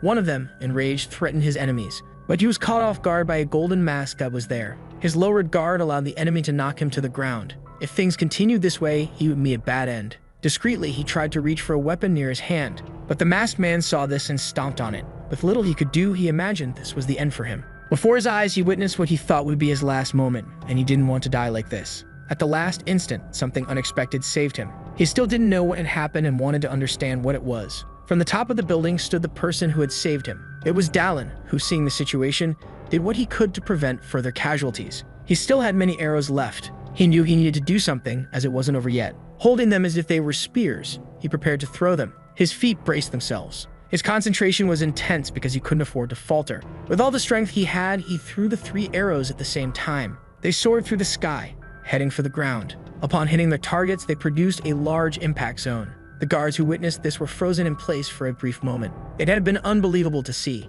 However, it wasn't over yet, and another order was given to finish off their enemies. From above, Dallin saw that the situation was now favorable for them, and for now, it would be enough. Holding his axe, he was prepared, because he needed to join the battle happening on the ground. Focusing, he would use his jumping ability to descend all at once. With great agility, he headed toward the ground, aiming for an enemy nearby. When the battle ended, bodies decorated the street along with the injured survivors. The current effort was to rescue those who still had a chance at life, even if severely injured. Seeing how necessary potions were, he thought about it. He should have taken some from the old mage he had met. If he had them, he could save a few more people now. But the offer he accepted instead would allow him to save even more people in the future. Nearby, someone called his name. He was finally meeting the famous mercenary Dallin. It was Gawain, the leader of the Silent Guard squad. Thanks to Dallin's information, they had been able to pull this off, and he expressed his gratitude on behalf of the battalion. This leader was more talented than Dallin had expected. He should befriend him. Greeting him, Dallin mentioned that he had heard Gawain was the one who spoke to Elgaia about him. He had a good impression of him, considering what he had done for Sienna.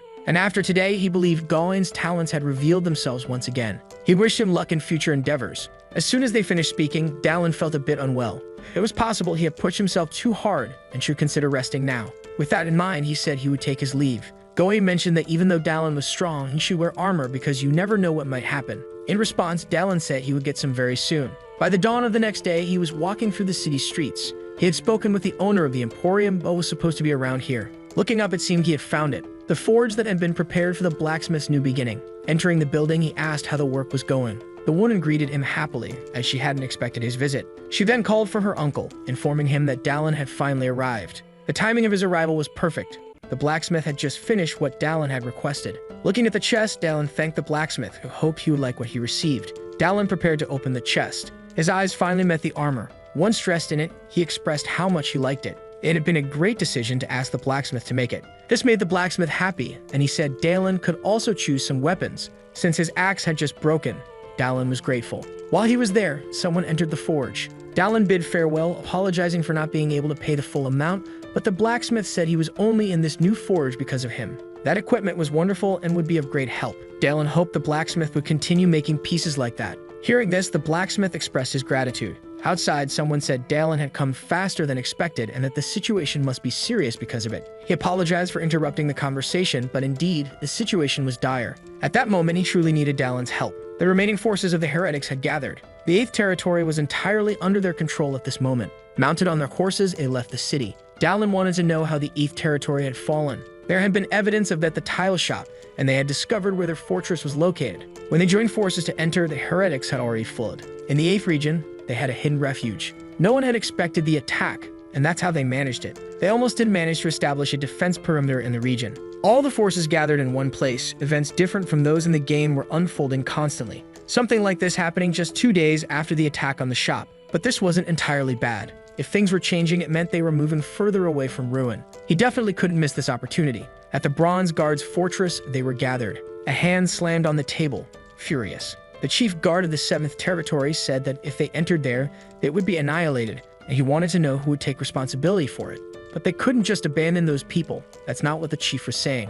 What they had to do was establish a defense until reinforcements arrived. But if that was the plan, the chief of the 8th region said the people there would remain in constant danger. The situation was truly delicate. One of the guards said it was his mission to prevent something like this from happening. However, the chief smiled, appearing corrupt as if things were going according to plan. His suggestion was to block trade routes to prevent supplies from entering the city. Dallin said that's not what would happen. The chief turned his attention to the stranger. The chief of the 8th region did the same. If they did nothing, the heretics would grow in numbers and attack, which would be their negligence in the situation. Hearing this, the chief of the 7th region became furious. He didn't want to listen to a mere mercenary who didn't belong to the Order of the Bronze Knights, but the one accompanying him told the man to watch his words, because that mercenary had been instrumental in the capture of Tilia's shop. Knowing this, the old man was significantly surprised. The one before them was the one who defeated the owner of Tilia's shop. Realizing that rumors spread quickly, the situation now favored him. Continuing, Dallin said there was only one thing to do now, a surprise and preemptive attack, because that's what he had learned that day. The moment you step away from your fears, all you lose are material things. It was a hard lesson to learn. Gawain said that what the mercenary said was correct. Anyone who had participated in the attack knew they had half-monsters who were beggars and addicts that wandered the streets. In this way, it was only a matter of time before all the inhabitants of the 8th district met the same fate. With this information, they became pensive. There was nothing the corrupt old man could do now. They said they were there to help. But because the initial blow was so hard, they almost didn't manage to establish a defense perimeter. It would be good to have reinforcements, but even though they had requested them, nothing had arrived yet. If they were waiting for reinforcements from the Silver Territory, they would arrive soon. The man wanted to know how Dallin knew that. Suddenly, the ground began to tremble. They didn't know if it was an earthquake or an attack. Outside, several people gathered. One of the guards wanted to know who they were. Apparently, they had arrived without any warning. The man at the front said it seemed there had been a misunderstanding, and that they were from the Silver Territory. They were from the magical tower of the Silver Territory. The timing was perfect, and it had been a long time since they had seen each other, calling Dallin an old man. Smiling, the mage said it was good to have lived so long because he had been called old by a mercenary. That's why he liked him. He was Felver Valentino, an ancient mage from the magical tower of El Gaia.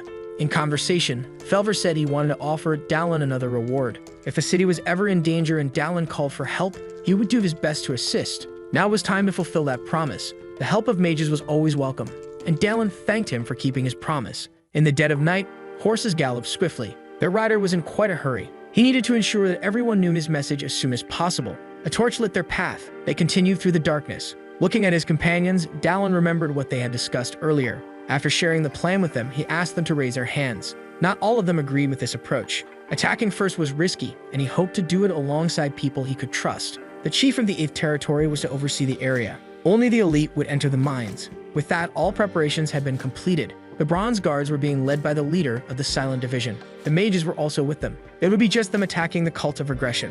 Their steps continued advancing through the darkness. Not far from them was the entrance to the mine. At the entrance, the mage said he could feel a sinister magic coming from within. Inside, a dreadful scream echoed down the corridor. It might be a half-monster. As they waited, a human figure came running towards them. His face was disfigured, and terrified, he begged them to save him. To their surprise, it was the chief of the 7th Territory. The disfigured man recognized the voice and knew it was the leader of the Silent Squad. He pleaded for help, claiming he had been betrayed. This revealed why he hadn't provided support. He had been in collusion with the cultists. Before they could converse further, something caught Dallin's attention. A man had killed him, saying it was disgusting for a traitor to speak of betrayal. Looking at those who had just arrived, the man was pleased. They had arrived at the right time because they needed more sacrifices. This was going to be complicated. They had to put an end to it as soon as possible. Gawain asked Dallin to leave it to him. He wanted to take care of this guy, and Dallin was confident enough to entrust him with the task. The masked man wanted to know who Gawain was, as he looked familiar. It didn't take long before he remembered. Then he threw the disfigured man's body aside. He recalled Gawain as the son of that beggar. The taste of his blood had been so potent that he still remembered it. Hearing these words, Gawain was consumed with rage. However, the mage urged him to calm down for a moment longer, because that wasn't the only enemy he would need to face. Gawain didn't understand this statement, but the mage continued walking. Chanting an incantation, a small flame appeared in his hand. As he finished conjuring it, the ground beneath them gave way as if an earthquake had struck. He made another gesture, and the stones gathered to bury the masked man. One of the soldiers watched, impressed by it all. There were many more cultists in that place. Dallin realized they had been hiding in the mist, and it was possible that a mage had created it. One of the legs of the platform they were on broke. To avoid falling with it, some began jumping from the height. One of them recognized the mage and wasn't pleased to have encountered him there. The lizard man's foot hit the ground, steadying himself to avoid falling. They had all been spotted, and none of them expected the mage to cause an earthquake so soon. Since the fight was about to begin, they would respond accordingly. Some of the Bronze Guards were anxious about the situation. Gawain prepared himself for what might come. Dallin observed the cultists' next movements attentively. Someone behind them placed their hand on the ground. The half-monsters were approaching. Their misshapen bodies reflected the suffering of those who had formed them. One of the soldiers thought these were creatures from hell. Even the mages struggled to maintain their composure. On the other hand, Dallin was quite pleased with what he saw. The cultists must have been having a great time if they had brought even the monsters. They would do anything for the grand plan, and he couldn't wait to turn them into sacrifices. The mage would handle the enemy mages, Gawain would take care of the lizard man and the monsters, and Dallin would have the pleasure of dealing with them. The battle had finally begun. Each engaged with their respective enemies. Dallin moved across the field, approaching the monster. As he got closer, the monstrous creature tried to strike him. The powerful blow hit the ground, but Dalen had already moved away. Leaping from above, he decided to attack from above. His axe descended toward the creature. A precise strike hit the disfigured body of the beast. Seeing the creature in pain brought him great joy. It was time to find out how much experience this creature would give him. The axe struck the monster's head, but nothing happened. Even though it had sunk halfway into its face, the creature remained alive. Dalen tried to pull his weapon out while the creature raged in agony. Its screams were so loud that he worried about the integrity of his eardrums. This was a monster created with mana from hell. If that was the case, it must have a mana core in its body, and indeed that was true. The axe finally dislodged from the creature's skull. With the axe free, the wound began to bleed profusely. This was an incredibly resilient creature, and Dalen knew he had to approach it cautiously. With that in mind, he attacked the monster again, this time with care to avoid his weapon getting stuck once more. This time, the creature reacted in time to block the attack, but its effort was futile and Dalen dodged it. He found leverage on one of its arms. His position now gave him the advantage as he was once again on top of the creature. Due to its misshapen body, the creature couldn't look up. Dalen's strike was devastating. There was no longer a head on that body, and its excessive size made it lack agility. He had to take advantage of this lack of mobility and aim his next attack at the chest. However, something made him stay alert. A mass of arms and hands advanced toward him. That would be a hindrance, and he did his best to defend against the attacks. Even so, the hands were too many, and they kept closing in on him. The attack pattern was as ugly as the creature's face. Despite being at a disadvantage, Dalen didn't want to remain in this situation. Using the strength of one of his arms, he managed to attack the monster at close range. Now he was using his combat ability for this. It was time to strike that hideous face once again with an elbow. His forearm connected with all the force he could muster. The monster's face sank further into its body. Dalen was now back on the ground, and the creature's body had sustained a lot of damage. But it wasn't time to stop yet, and once again he charged for an attack. What followed was a barrage of blows to the monster's flabby belly. After all those impacts, its mana core was exposed. Dalen had found what he was looking for. Using his fire-producing ability, he prepared to incinerate everything in his path. A fire arrow formed in his hands. He prepared to launch it toward the mana core. The arrow flew, leaving a circular trail as it passed and shattered the core, piercing it completely. With that strike, the remaining heads of the monster began to scream even louder. The noise was deafening, and Dalen's ears started to ache. Inside the mine, numerous half-monsters began to emerge. They poured out in a frenzy. The situation was growing more frustrating, and even at the end, Dalen was becoming more irritated. In the face of all this, they needed to find the Grand Apostle as soon as possible. A soldier called out for support for the mercenary, noting that the heretics weren't the only threat present. Dalen turned, intrigued by what he had just heard. The knights knew they had to eliminate all the monsters present. A mage prepared his incandescent bow. A barrage of magical arrows was fired by them. The monsters were pierced as if they were made of paper. With cover from the magical arrows, the soldiers advanced on the front lines. Dalen hadn't expected any less from the squad leader and the old mage's men. Leaping over the head of a monster, it was time to leave that area. But he needed that shield for a moment. He left the place, leaving the soldier without his shield and confused about what had happened. With the shield in hand, Dalen leaped along the walls of the mine's corridor, avoiding the monsters emerging from it. The lizard-like masked man didn't want the mercenary to get ahead of him. Seeing him distracted, Gawain seized the window of opportunity to strike. The lizard man's head was nearly severed, and the squad leader continued to press his opponent. The masked man taunted him, saying that no one would have imagined the son of a beggar would become someone like Gawain.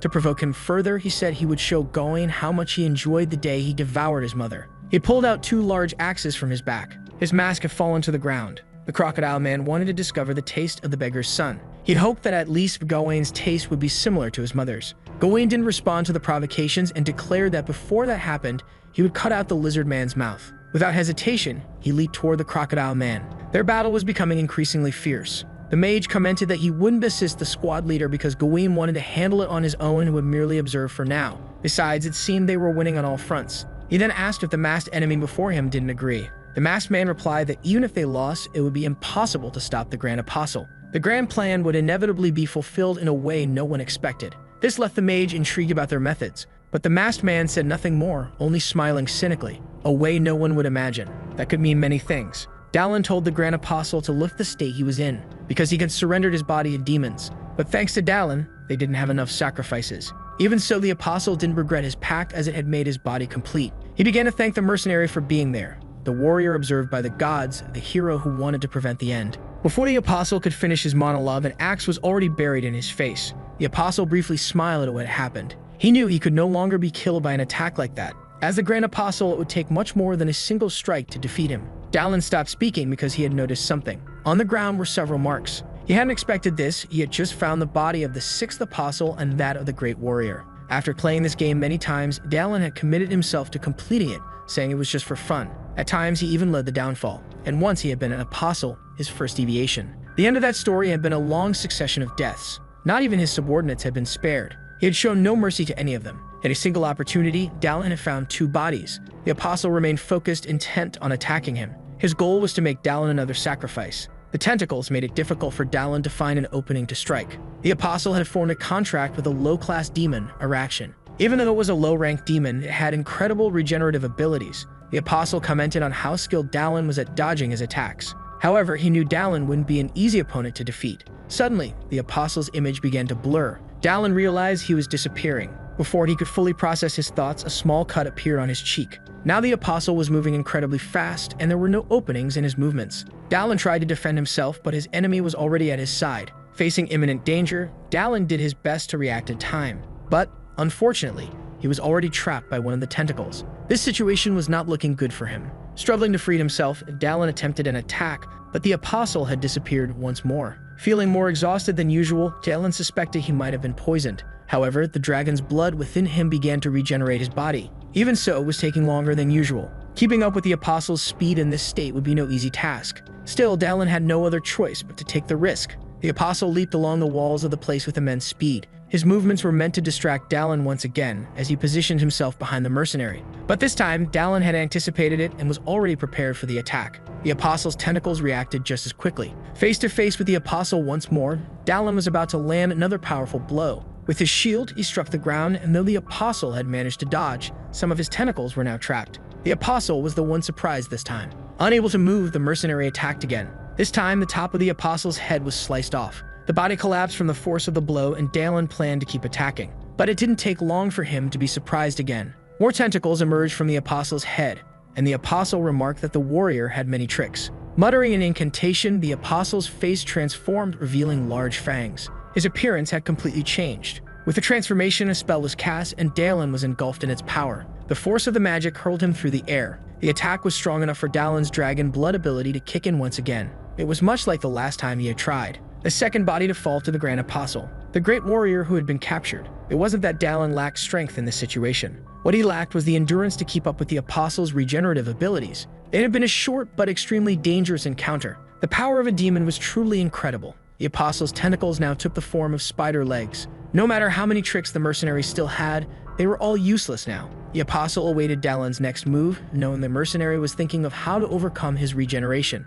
The answer was clear. A single decisive blow was needed to end it. All Dallin required to defeat him was one attack, nothing more. With heightened senses, the Apostle could hear the beating of a heart. The mercenary's presence in the room had changed dramatically. It was as if he had become a boulder deeply rooted in the earth. Faced with this shift, the Apostle knew he had to eliminate this growing threat immediately. His tentacles rushed toward Dallin with the intent to kill. They were just inches away from striking his face fatally. But with a single punch, Dallin stopped them in their tracks and called out to the Apostle, telling him to listen. With his combat ability activated, Dallin wanted to know if the Apostle had ever been punched before. Planting his feet firmly on the ground, he used his jumping ability. With incredible speed and force, he closed in on the creature. The Apostle covered himself with his tentacles, hoping to protect himself from the attack. But seeing this attempt, the mercenary smiled. His punch was powerful enough to pierce through the Apostle's body. The Apostle recognized Dallin's skill, acknowledging that it had forced him to retreat. But this, according to the Apostle, was the end of Dallin's journey. However, Dallin responded with a laugh, saying it wasn't his time yet. Hearing this, the Apostle paused, contemplating his next move. The mercenary had begun to invoke a spell while still gripping the creature's body. A great incandescent light filled the room. The Apostle never had a name before. The best way to describe it was that his name had vanished, until the day he offered himself to the Dark God in exchange for revenge. On that day, his existence was completely forgotten. Now he was nothing more than a servant of the evil deity. He had become the Grand Apostle of the dwarf who manipulated fate. He sought to destroy the last bastion of humanity, a center of power in the Diamond Palace. But none of that mattered anymore as he burned endlessly. Even in his deplorable state, he managed to impale the mercenary with one of his tentacles. But that wasn't enough to stop Dallin, as he, too, had the ability to regenerate. If the Apostle couldn't gain distance, he wouldn't be able to heal from the flames. What he hadn't expected was being unable to retract his tentacles from the mercenary's body. Dallin wasn't about to stand idle. He was already preparing to punch the Apostle once more, even with his body pierced. He definitely wasn't going to let him escape like that. Now the Apostle's monstrous face was crushed. With things slipping out of control, the Apostle hadn't expected to die in this place. Seizing the moment, Dallin told him they were far from the end. The Apostle's tentacles lay severed on the ground. The apostle asked the mercenary if he knew that graphite and diamonds were made from the same material. The highest point can one day become the lowest and vice versa. The apostle had wanted to create a new order under divine will, but it seemed he couldn't defy reason. Perhaps this victory was nothing more than the destiny that had already been written. Listening to all of this, Dallin simply responded that the apostle was spouting nonsense. People had free will and decided the course of their own lives. Even Dallin, who had been pursued from the Diamond Palace. Hearing this, the apostle acknowledged it as a possibility. He tried to say more, but his life slipped away. It was the first time Dallin had heard the dying words of a boss monster. There were two bodies now, the great warrior and the apostle, and he needed both for the rewards. His proficiency increased by 1 point, as did his mana. As a new skill, he gained the ability to manipulate ice. Upon collecting the other body, he gained 4 additional strength points. That was a lot to absorb at once, and his body wasn't adapting well. Immediately, he began to writhe in pain and agony. If anything unexpected happened there, he might not survive. He needed to endure it.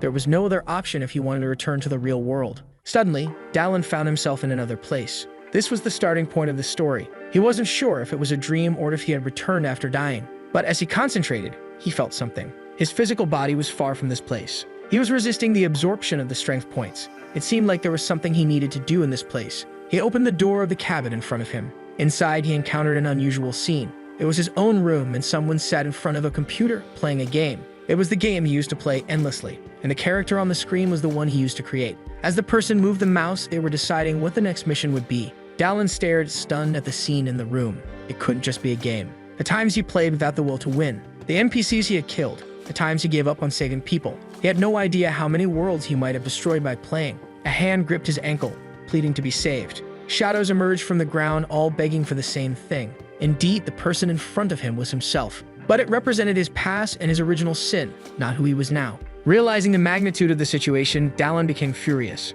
Though he had stopped the destruction, it didn't mean he was free of his sins. But this was the only way he could try to atone. Reaching this conclusion, the environment around him shifted. This time, he promised that in this world, he would not give up, no matter what. A system notification appeared. He had gained a small territory. Outside, many were injured, and the focus now was on helping them. The mage used one of his many spells. Ethereal hands appeared, glowing with a warm yellow light. They began treating the wounded, speeding up the healing process. Once the treatment for that soldier was complete, the mage told him to rest for a while. Looking to the side, the mage noticed someone approaching. The calm footsteps continued to march. Dallin had returned from inside the mine, alive and intact. The mage had been deeply worried, and it was a huge relief to see him unharmed. Looking closer, he noticed something different about Dallin. He immediately asked if Dallin had obtained the small territory. As expected from the elder mage, he noticed it right away. When Dallin woke up, it felt as though he had unlocked a new sense. All of his attributes, except for strength, had increased by 1 point. His proficiency and his abilities had also improved. He suspected what might have caused all this progress. It had something to do with the message he received before he woke up about the small territory. The elder mage probably knew something about it. Dallin had many questions, but this wasn't the ideal place, and the mage was called away to help more injured people. However, the mage mentioned that if Dallin had any questions, he could visit the magical tower whenever he wished. Dallin agreed, knowing he was always welcome. Now his attention turned to the leader of the Silent Company. Gawain was bent over the corpse of his enemy. Having fulfilled his vengeance, he must feel relieved now. Beside him, Dallin noticed a young person. It was Tommy, still under evaluation it seemed. After the sewer incident, it was necessary to acknowledge his tenacity. Even so, Dallin was confident the elder mage would guide Tommy well. Before him on the ground was a mask. Finally, they had put an end to one of the causes of the destruction. Despite this, it was only the beginning. Powerful demons still roamed the world, as well as witches who manipulated the elements, dryads who went not like humans, bloodthirsty vampires hiding in every corner, and dragons that existed on a completely different level from anything Dallin had encountered so far. They would have to wait for his development, because he would defeat them one by one. With a letter in hand, Dallin continued walking as he read it. Because of his deeds, many commissions were seeking him out now. Even important figures were frequenting the tavern, hoping to catch a glimpse of him. It seemed like there were plenty of nuisances for him to deal with now. Finally, he arrived at the tavern, which was much more crowded than before. He hadn't expected to become this famous. Sitting at the bar, he ordered a drink. A stranger approached, asking if he was the famous hero of the place. The man kept talking, but Dallin had no idea who he was. The man complained that none of his requests had been answered and wanted to know if Dallin's fame had made him forget the city and its people. Leaning in closer, the man told the mercenary to stop playing games as he had spent a lot of money trying to find him. Dallin brushed the man's hand off his shoulder, telling him to just drink his alcohol. It wasn't a casual shove. The man's hand felt strange. As Dallin drank, the stranger continued to complain that something was wrong with his arm. Enraged, the man wanted revenge for what had happened and declared he would make Dallin unable to even crawl. The man lunged forward with his saber, aiming to stab the hero. A few arrows struck his arm, and more arrows hit his legs. A woman's voice warned him that he shouldn't be swinging his weapon around in the shop. Bad customers weren't welcome and could leave immediately. She clearly wasn't joking about that. As the man stumbled out, she said Dallin was late and they needed to leave soon. That woman was definitely frightening when she wanted to be. Dallin mentioned that she was busy scaring off troublesome customers, but she said that was nothing. It was thanks to Dallin that the tavern's profits had increased significantly. It was time to talk about mission requests, as a whole stack had arrived in the last week. Looking at the pile, Dallin asked if she could narrow them down to the most likely ones. The woman asked if he had any specific preferences. Dallin requested missions that offered stamina-boosting potions or spells for enhanced vision or rituals that could grant those abilities. Given his immense strength, it posed a problem. His stamina was the only thing holding him back, and he didn't want to experience that pain again. The woman mentioned a mission that could be suitable, but she didn't recommend it. The mission was requested by an apprentice knight of the Order of the Sacred Knights. The request was to slay a demon hiding in a labyrinth and retrieve the sacred sword it had stolen. Intrigued by the description, Dallin said he would take the mission. The woman couldn't believe he actually wanted to do it. Thanks to this opportunity, he'd be able to explore the labyrinth, so he asked her to contact them. Outside, the scene wasn't what he had expected. A woman in armor was dealing with some men, challenging one of them to a duel. To ensure everything followed the rules, she asked if there was a notary among them. The situation was so bizarre that Dallin couldn't tell if it was real or not. Several carriages were entering the city. Dallin introduced himself as a gold-ranked mercenary. The medallion had been given to him by Gawain as a reward for helping them. As a gold-ranked mercenary, he only needed to pay 8 coins. He paid the fee, happy that his status had improved. With the gates open, he entered. Finally, he had arrived at his destination, the land of adventures, the Silver Territory. Looking at the city, he sensed there was something more to it. This was where the entrance to the labyrinth was, where he could obtain a Stone of Desire. An elderly man approached him and called out. He asked if Dallin had come to the city because of the labyrinth. Dallin confirmed, and the old man reminisced about his own adventures. It was a good city to live in, the old man said, mentioning that his whole family had stayed there. But Dallin wasn't in the mood for conversation. The old man's last words were to wish good luck to the warrior who had caught the attention of the gods, and Dallin turned around. But there was no one there anymore. That was an NPC Dallin had never encountered before. Perhaps it was the one with many faces. Dallin was certain it was, and he was sure he'd see him again. His contractor was Lucia Castichild, a woman with strong convictions and beliefs. Even though she was violent toward demons, she was merciful and kind to people. It was this woman who was now in a heated argument before him. She ordered the man to take back what he said, or she'd crush his skull. All the man had said was that Barrett lost the sword in the labyrinth, which prevented them from completing the mission. In defense of Barrett, Lucia said he was a knight known for his swordsmanship and, unlike them, fought until the end. But the man retorted that the sword does not recognize bastards. Lucia could no longer contain her rage. She drove her sword into the ground and challenged the man to a duel, only needing a notary to officiate it. The mercenary she was facing was enraged and said she must have a death wish. Those watching the scene said it would be entertaining, and some even started placing bets. People were divided between supporting the mercenary and the sacred knight. Dallin brought his hands to his head, thinking the crowd had gone mad. Lucia didn't want spectators, she wanted a notary. Approaching from behind, the mercenary said there was no need for a notary because all that would happen was that she would cease to live. The surprise attack was about to hit her directly. Before the blow could land, someone intervened, saying they should end the fight then and there. Dallin said that Lucia was his ally. They had both said everything they needed to each other, so there was no reason to continue fighting. But the mercenary wasn't satisfied, saying he would start with Dallin if he didn't move. Smashing his club, Dallin pointed out that the mercenary no longer had a weapon to use. With this show of strength, the situation finally calmed down a bit. Lucia asked who Dallin was, and he explained that he was the mercenary she had hired. Later, in a quieter setting, she thanked him for his help. She formally introduced herself as Lucia, an apprentice knight in the Order of the Sacred Knights. The mission request had been lacking in details, and Dallin wanted to know more. Lucia explained that the Sacred Knights were guarding another part of the labyrinth, a fissure located in the southwestern region of the continent. The terrain was incredibly rough, with no barriers, meaning monsters could emerge from it at any time. Before heading there, they needed to stop at Safer Palshan to prepare. Her companion Barrett had just become an officer and had gone to Palshan, but he never returned and was declared dead, and the news soon reached the Sacred Knights. One of the 12 sacred swords had been stolen, and there was a culprit. That person was Barrett, her friend. If he had been chosen by the sacred sword, he could have communicated this, but she didn't know why he hadn't. Now that Dallin understood why he was hired, he wanted to know which of the sacred knights would accompany him.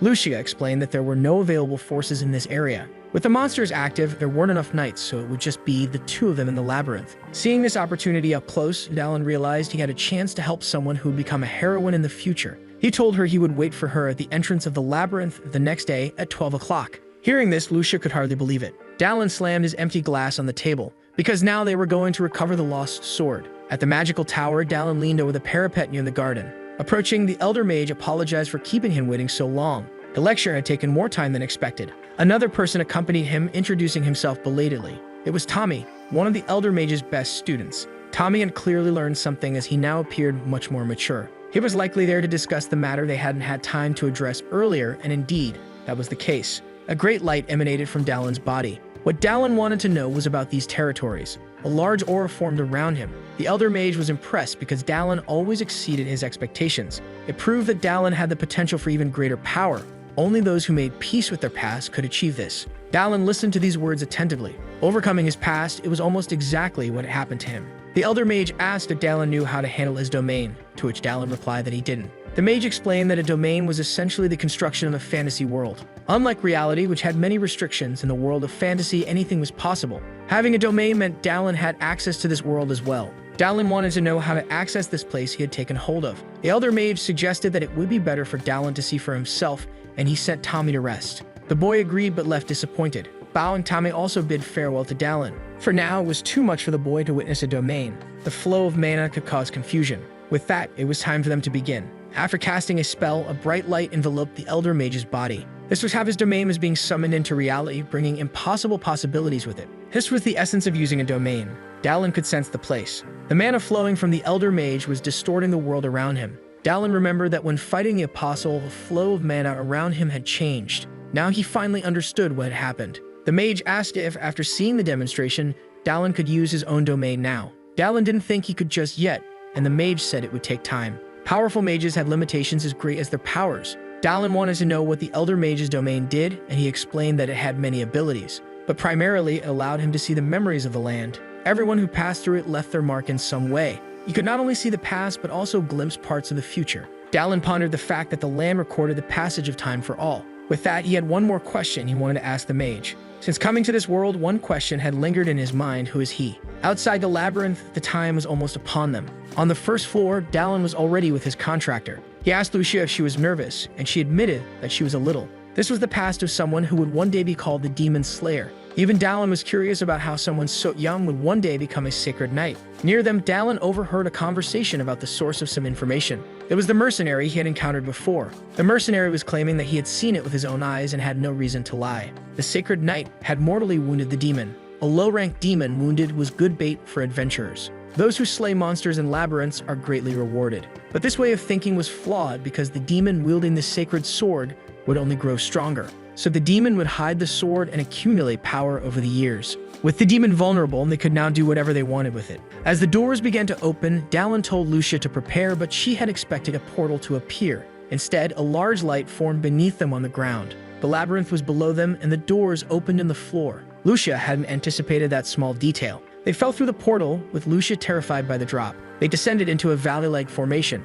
Dallin managed to land without injury, but Lucia hit the ground face first. Now they were finally inside the labyrinth. Lucia asked where the others were, but Dallin explained that the mana waves were unstable here. Because of this, pinpointing precise locations was complicated, and they had fallen randomly into the first floor. Lucia was curious how Dallin knew so much about the labyrinth, given it was his first time there. Dallin responded by calling himself a veteran novice. Looking at the constellations, he determined they were northeast of the return location, the opposite direction from where the sword had been lost, meaning they would need to cross the forest in the middle. The cave where the demon was hiding was being protected by magical barriers, and over time, it would become a magic-infused cave. Knowing this, Dallin said they needed to move faster. A noise in the night alerted Dallin, making him more vigilant. To him, this was a good sign. Being with a sacred knight had brought them luck, though Lucia didn't understand what he meant. Still, she felt lost in the chaos unfolding around them.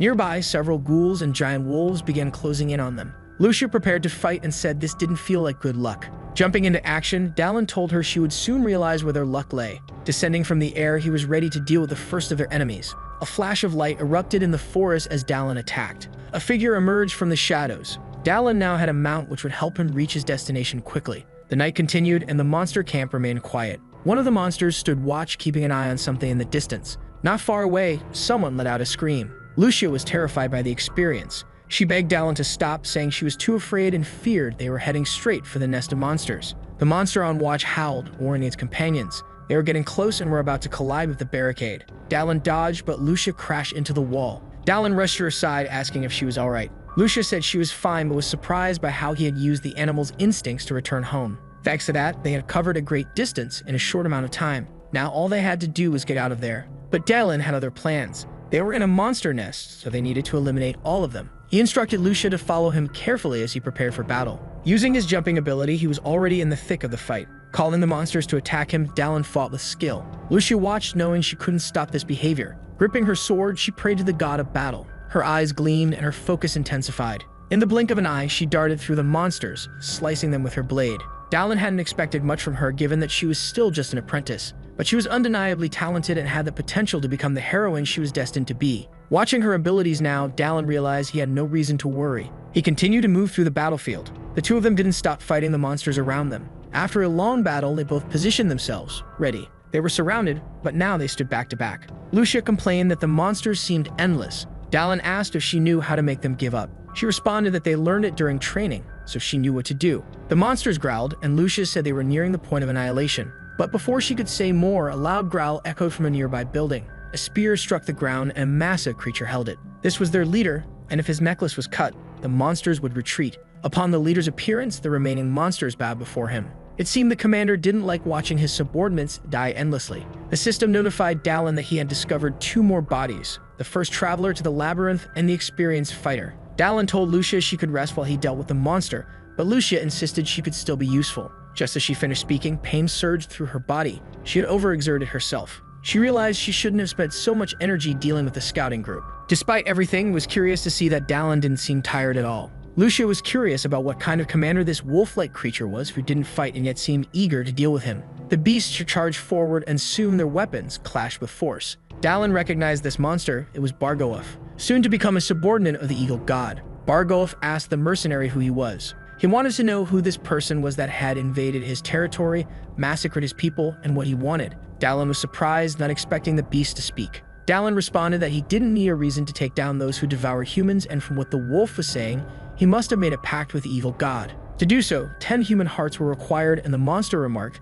that Dallin wasn't an ordinary human. Dallin, irritated with his chatter, said he didn't have time for this and wanted to finish things quickly. The monster accused him of arrogance, declaring he would torture him thoroughly before devouring him. Dallin sarcastically hoped that the beast would at least do his best. The two were about to collide again. A massive wave of debris was kicked up from the force of their clash. Lucia anxiously waited for the dust to settle to see what had happened. Dallin had been captured, held in the wolf's grip. The monster mocked Dallin's courage, but Dallin brushed off the comment. He had expected Bargoaf to be stupid, but not to leave his hands free. Using his newly acquired ice magic, Dallin froze the wolf's arm. In his wild past, Dallin often relied on magic, and now the wolf's arm was completely encased in ice. Bargoaf snarled, warning Dallin that things wouldn't end the way he expected. But Dallin was already activating his combat ability, ready to break the frozen limb. With a single powerful strike, the wolf was now missing an arm. In disbelief at what had just happened, Bargoaf flew into a rage. Dallin took the opportunity to gain some distance, preparing his next move as he approached the monster once more. The wolf, shocked and confused by what was happening, staggered from the blow. Oppressed by the human, Bargoaf growled that he hadn't intended to use his full power. With 10 hearts, he had gained intellect. With 20, the strength to crush stones. With 30 more hearts, he had gained regeneration abilities. Now furious, he wanted to tear Dallin apart. Dallin calmly encouraged him to try his best. Their battle continued, but despite the wolf's strength, there wasn't much he could do. Dallin wasn't sure if his actions were affecting events in the game because Bargoaf wasn't supposed to have made the contract yet. Another cloud of dust rose from their clash, and Lucia anxiously watched, hoping everything was alright. She felt uneasy, not wanting to be just an observer. Behind her, some wolves began growling. This lifted her spirits a little. Now she could do her part. Covered in magic, she provoked the monsters into attacking her. The exhausted wolf leader growled, asking Dallin what he thought of all this. His wounds had completely healed, and there was nothing Dallin could do to stop him. Dallin acknowledged that regeneration was a useful ability, but forming fire in his hands, he was curious about something. He wanted to see what would happen if the wolf were completely incinerated. The sight of flames frightened Bargoaf. Dallin's next punch was strong enough to pierce his chest. Now with his sword in hand, Dallin was prepared to continue his attack. He had no intention of stopping his attempt to burn the creature alive, but things didn't go as planned. The sword didn't cut as Dallin had hoped, and the wolf offered him a deal. Bargoaf claimed he had a chest in his cabin filled with the relics of humans he had killed. If Dallin spared his life, he would give it all to him. Dallin thanked him for the information, and the wolf believed he would be spared. Slowly, Dallin dropped his sword, but just as quickly, Dallin decapitated the wolf, ignoring the offer. Even though Bargoef had gained power from the evil god, the things he spewed were revolting. With the final battle over, Dallin turned to Lucia. He had thought she would be exhausted, but she had managed to deal with the remaining monsters. He praised the sacred knight for her efforts, and she returned the compliment to the mercenary. Now it was time to continue, but Lucia seemed startled by Dallin's blood-soaked appearance. Seeing her reaction, Dallin asked what was wrong. For a brief moment, she had thought he was a monster. Elsewhere, a demon sensed that another pawn had lost its life. After the cultist, the wolf had been next. The demon couldn't believe they had both lost to humans. The dwarf who sways the future was watching. Anaxagus, the demon, desired nothing less than to overthrow the god from his throne and usurp it. In the hall where he stood, surrounded by bodies, more people arrived.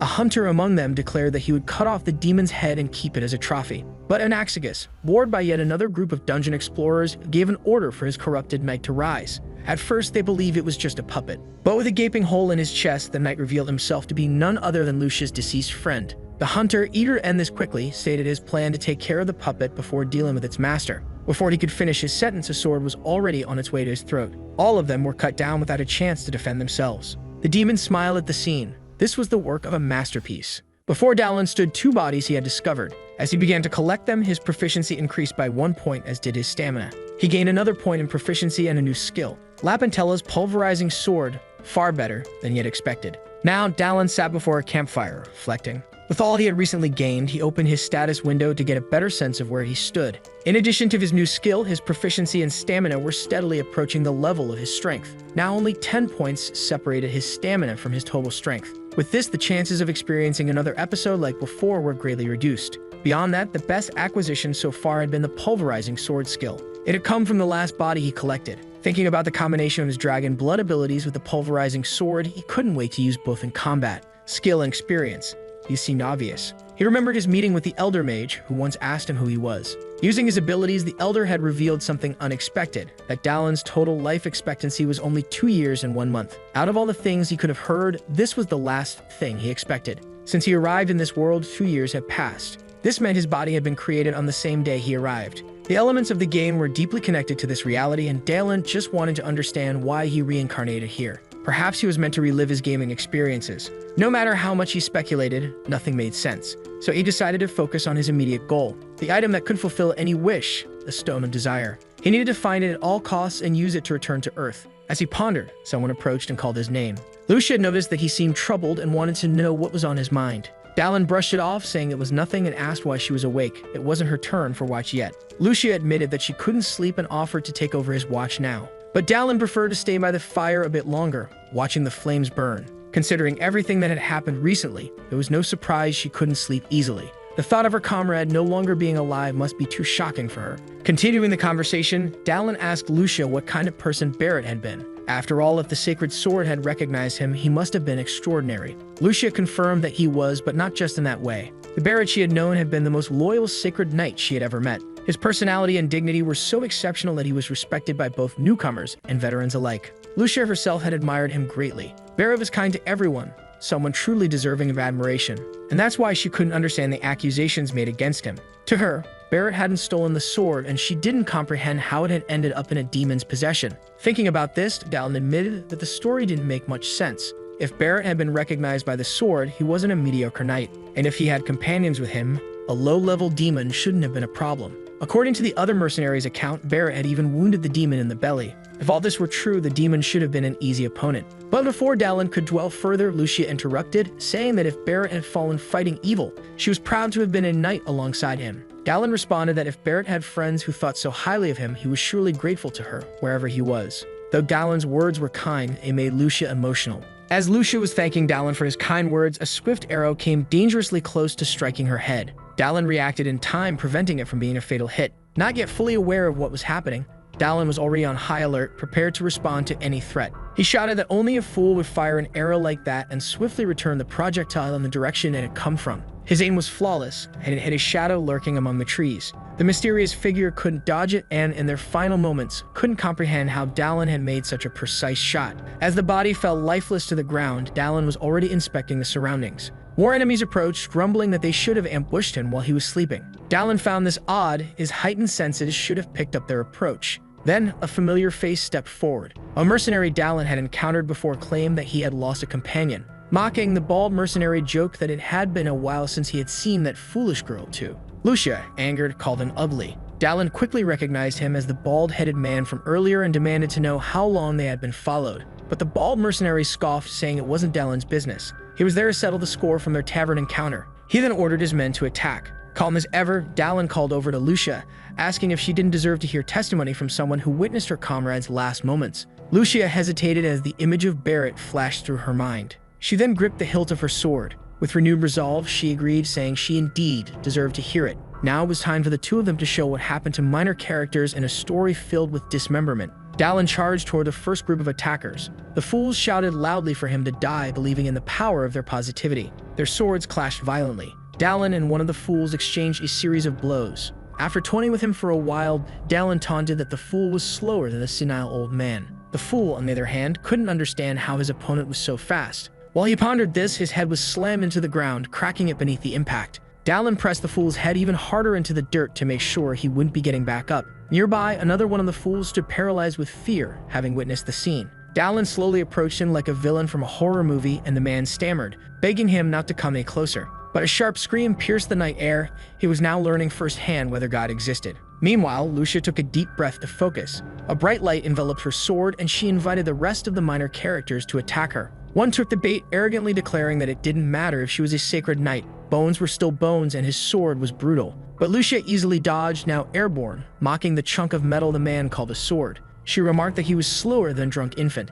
She unleashed a flurry of strikes while still in the air. Below, the mercenaries did their best to survive the onslaught. With a piercing, unrelenting blow, one of them lost a piece of his body. Lucia found it so easy that she scoffed, saying all they could do was talk, but when it came to fighting, they were useless. Dallin was pleased with her performance. She never ceased to surprise him. Frustrated, the bald mercenary called his lackeys useless bastards. Seeing the tide turning against him, he decided to slip away casually, hoping no one would notice. Dallin called out to Lucia, telling her to handle the second-rate minions while he went after the bald mercenary. What the man had done couldn't go unpunished. As Dallin pursued, one of the fools, in a desperate attempt to hasten his own death, attacked Dallin from behind. Dallin glanced back, incredulous at the audacity. He activated his jump ability, leaping so high he was out of reach, leaving the fool alive so Lucia could continue learning. Not far ahead, the bald mercenary fled, doing his best to escape the two monsters pursuing him. His panic was evident, with thick veins bulging from his shiny bald head. He believed he would one day get his revenge, but Dallin was already closing in. Suddenly, a loud crash echoed as Dallin landed right on top of him. Dallin called him pathetic for abandoning his companions. As Dallin pinned him down, a voice unexpectedly called out, surprising Dallin. There was another hidden figure among them. This mysterious figure asked Dallin to spare the rest of the fools from further slaughter. Dallin remained steadfast, uninterested in stopping the fight just because the mysterious figure had asked. He was motivated to teach anyone who pulled such stunts a harsh lesson. However, the bearded man remarked that Dallin seemed to be carrying a large chest, hinting that he couldn't let such an opportunity pass by without doing something. It was a tricky situation because Dallin had wanted to leave the chest with Sienna, fearing he might break it if he forced it open. But the bearded man, clearly clever, tried to buy his way out, offering a totem that canceled noise within a certain radius. Now things made sense. This was why Dallin hadn't detected their approach. Intrigued, Dallin asked to test the object first. The bearded man agreed, but said Dallin would have to come closer to do so. The man's malicious grin revealed his true intentions.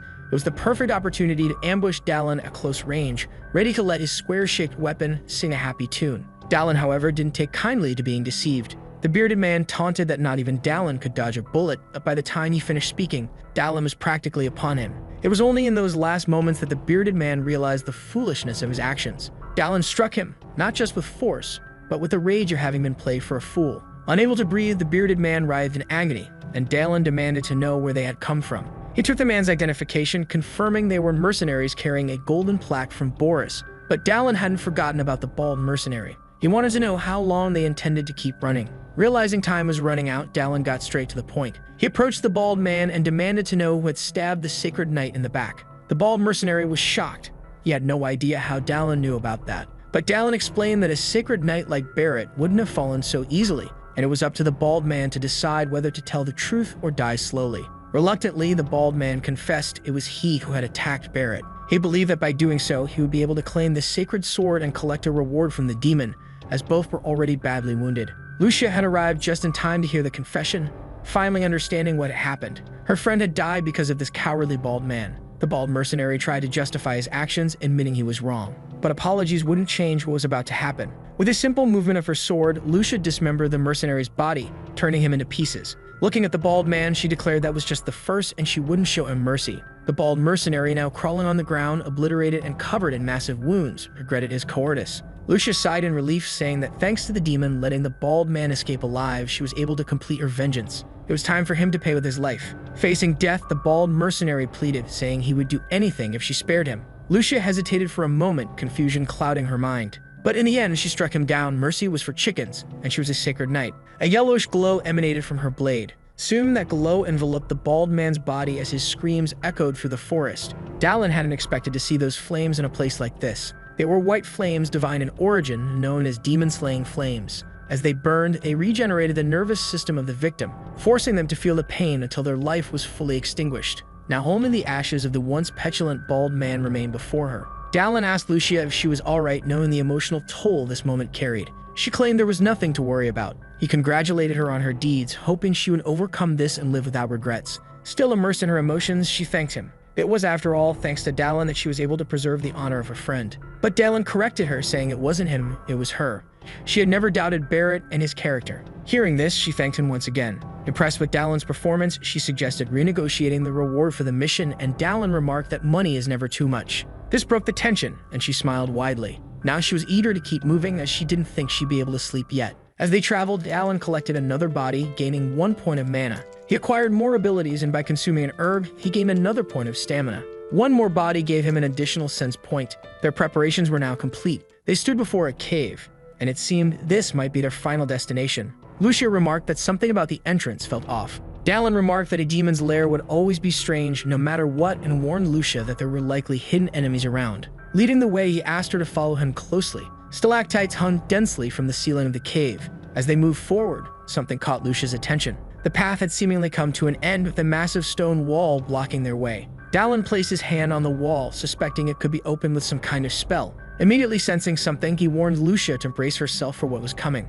Suddenly, a powerful explosion occurred, nearly catching them off guard. A demon's voice echoed, laughing as he asked if his greeting had been too violent. He welcomed them and boasted that he had been watching them from the stars. Lucia, furious, could hardly wait to tear the demon's body apart with her sword. Dallin, on the other hand, thanked the demon for his warm greeting. It was time for him to return the favor. The demon, excited by the challenge, invited Dallin to do his best, promising to respond with care and kindness. After exchanging sarcastic pleasantries, the two began their fight. As the combat intensified, Lucia used Dallin as a step, launching herself into the air. Now airborne, Lucia prepared to strike the demon with all her might, determined to avenge her fallen comrade. Below her, the demon, seemingly oblivious, didn't react. But Dallin quickly realized it was a trap and shouted for Lucia to abort her attack. As she neared her target, the demon unleashed a powerful attack, like something out of a platform game's final boss fight. The blast was so strong that Lucia coughed up blood. Dallin had to catch her to prevent her from crashing violently to the ground. Both were stunned. This demon was supposed to be low level, yet he was incredibly strong. But there was no time to dwell on it. As the battle raged on, Dallin realized what had happened. The demon was absorbing power from the sacred sword hidden within the dungeon. Given the circumstances, Dallin knew he had to go all out. Using the domain, a power that made the impossible possible, Dallin began to shift the tides. The demon's confidence faltered as he felt an immense pressure building. Before him stood no ordinary human, and in disbelief, the demon asked if Dallin had truly mastered the territory. Confident, Dallin confirmed that he had. He warned the demon to prepare for the biggest beating he had ever witnessed. The demon, despite being washed, had not anticipated that Dallin could wield such power. Yet he insisted that no matter Dallin's efforts, he would not be defeated. Dallin stood his ground, waiting for the demon's attack. When it came, Dallin confidently countered, destroying the demon's assault with ease. Seizing the opportunity, he charged at the demon, whose disbelief deepened as he watched events spiral out of control. The mercenary was ready to end things without hesitation. Panicking, the demon's fear grew. He knew that he was in real danger of dying a painful death. To defend himself, the demon summoned a magical barrier, boasting that Dallin wouldn't even be able to scratch him. Enraged, Dallin retorted that the demon talked too much and did too little. With a powerful strike, Dallin shattered the demon's defense. Though the blow wasn't fatal, the demon lost several of his horns. But that wasn't enough for Dallin. He continued to apply pressure. The demon, now filled with rage, attempted to counterattack. Despite his strength, he couldn't land a hit on the persistent human. Using his abilities was taking a toll on Dallin's body, but his enhanced stamina was paying off. Without it, his body would have already been in pieces. Before him, the demon whined in agony, one of his arms severely injured. The demon moaned, realizing his malicious body wasn't regenerating from the blows. Despite his injured state, the demon still couldn't believe Dallin a human who had just entered the labyrinth, could wield territory. Out of desperation, the demon called for his corrupted knight to defend him. A mournful figure stepped between Dallin and the demon. The knight, with a gaping hole in his chest, prepared to engage Dallin. Though just a body, the knight was skilled enough to block Dallin's attack. This was a setback for Dallin's plans. He hadn't anticipated another enemy. Finally, Dallin noticed something strange about the knight's body. It became clear that this was no ordinary foe. He was his sacred knight. Desperate, the demon fled, ordering his corrupted knight to buy him time. The body of Barrett obeyed the demon's command, blocking Dallin's advance. This was even more unexpected since a low-class demon shouldn't be able to control his sacred knight. That's when Dallin noticed the strange chain around Barrett's neck, Hallman's chains, a powerful relic that forces an opponent to obey its master. Now Dallin understood how things had happened. The situation wasn't good. He needed to end this before the demon could fully regenerate. Lucia, behind him, began to apologize, feeling the weight of the situation. She said that her friend Barrett's body had been taken by evil, and it was her responsibility to resolve it. She urged Dallin to continue pursuing the fleeing demon, as she still had things to say to her stupid companion. Gripping her sword tightly, Dallin confirmed that the body before them was indeed Barrett's. Given the circumstances, Dallin decided to trust her. Lucia Castachel, an apprentice mate, an investigator who eradicated the corrupt among the sacred, now had the duty to purify Barrett's body. She leaped towards the corrupted knight, who advanced in response, following his master's orders. Their swords clashed, and the fight between them was fierce. Meanwhile, the demon, who had managed to regenerate slightly, felt elated. Dallin caught up with him and asked if the demon had absorbed more power from the sacred sword. The demon, with a wicked grin, confirmed it, adding that things would be different from now on. Once again, the battle between Dallin and the demon began. But this time, it was harder, as the demon now wielded a new weapon. Dallin knew it was time to use his newly acquired ability. A red glow enveloped him as Dallin activated the pulverizing sword. The demon, now desperate, realized that not only could Dallin wield territory, but he also possessed incredibly dangerous skills. Furious, the demon asked how someone as mediocre as Dallin could do all of this. Desperate, he launched an attack, but his sword was completely shattered by Dallin's defense. Dallin's strike was too powerful for the demon, who was finally sliced apart. The blow had been devastating, and Dallin, surprised by his own strength, smiled. With the demon's defeat, 2 more bodies were discovered in the now silent dungeon. Meanwhile, the fight between Lucia and Barrett continued. They exchanged blows without stopping, but Lucia hesitated to do what needed to be done. Memories of the past flooded her mind. She remembered a wooden sword falling to the ground. Lucia had once told Barrett that he was too strong, which irritated her. Indeed, the future commander had extraordinary physical abilities, but Barrett, not seeing himself as a prodigy, asked her not to put so much pressure on him. Nevertheless, the compliments made him happy, though his change in posture frustrated her. Barrett remarked that Lucia had improved a lot since the last time they trained together. Lucia, proud, stood up, saying she had practiced a lot and would one day defeat him. With a calm smile, Barrett promised to face her whenever she wished. Now, however, they fought, but not in the way Lucia had wanted. She didn't want things to come to this. She didn't want to see the man she admired so much in this state. The confusion and the gravity of the situation were hard for her to bear. With skill, she managed to close the distance between them, pressuring Barrett with precise strikes. Lucia shouted at Barrett's body, saying she didn't want him to appear before her like this, especially not the last time they would meet. But Barrett's unresponsive body didn't react to her words. The clash of their swords lessened, and they distanced themselves once again.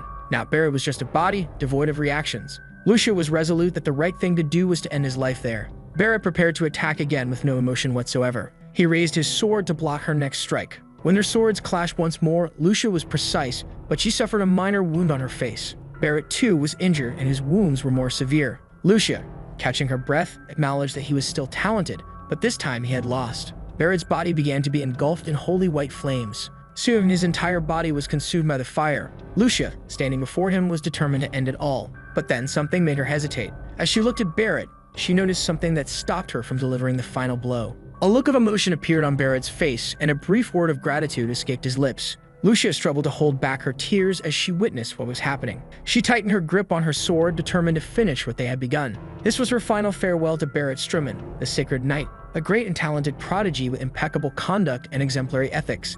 Finally, Lucian delivered the strike that ended everything. Though wounded, a faint smile formed on his face. Prostrating herself, Lucia gave in to her emotions. This was not the ending she had wanted for her friend, who vanished like sacred ashes. Dallin remarked that the knight must have been happy, knowing that his last moments were spent in her company. Tears streamed down Lucia's face.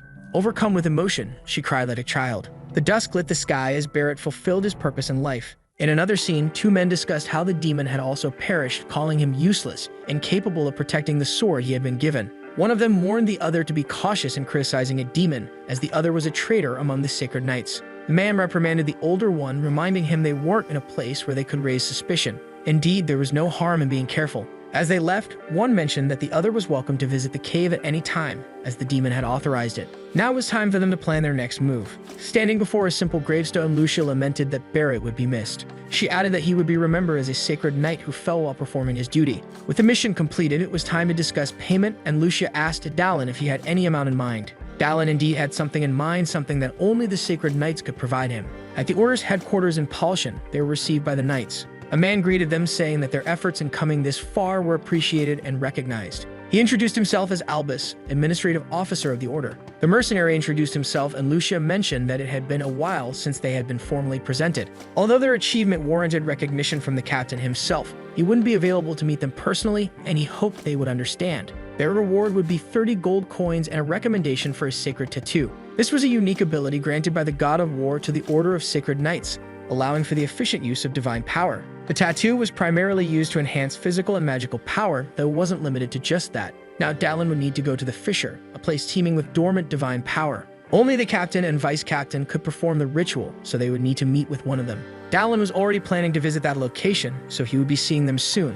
But Albus added that there was something else he wished for them to accept. It was a corrupted relic, the Chain of Hallman, which had been lost for 400 years. In its current state, they couldn't use it, but Albus thought Dallin might make better use of it. Dallin's eyes lit up with joy at hearing this, but he knew there was more, and he urged Albus not to beat around the bush. Indeed, Albus had something to ask of the mercenary. Lucia felt embarrassed by the blunt way Dallin spoke. Turning to the officer, she said that this mercenary wasn't someone who could be bought with compliments and gifts. She then handed her reward to Dallin, stating that she had received it because of his efforts and hoped he would accept it. This wasn't the reaction Albus had expected, nor the outcome he anticipated. Apologizing, Albus admitted he had acted inappropriately, but Dallin wanted to know what situation had driven him to such behavior. A moment of hesitation crossed Albus's lips. Someone within the Order was seeking possession of the sacred sword.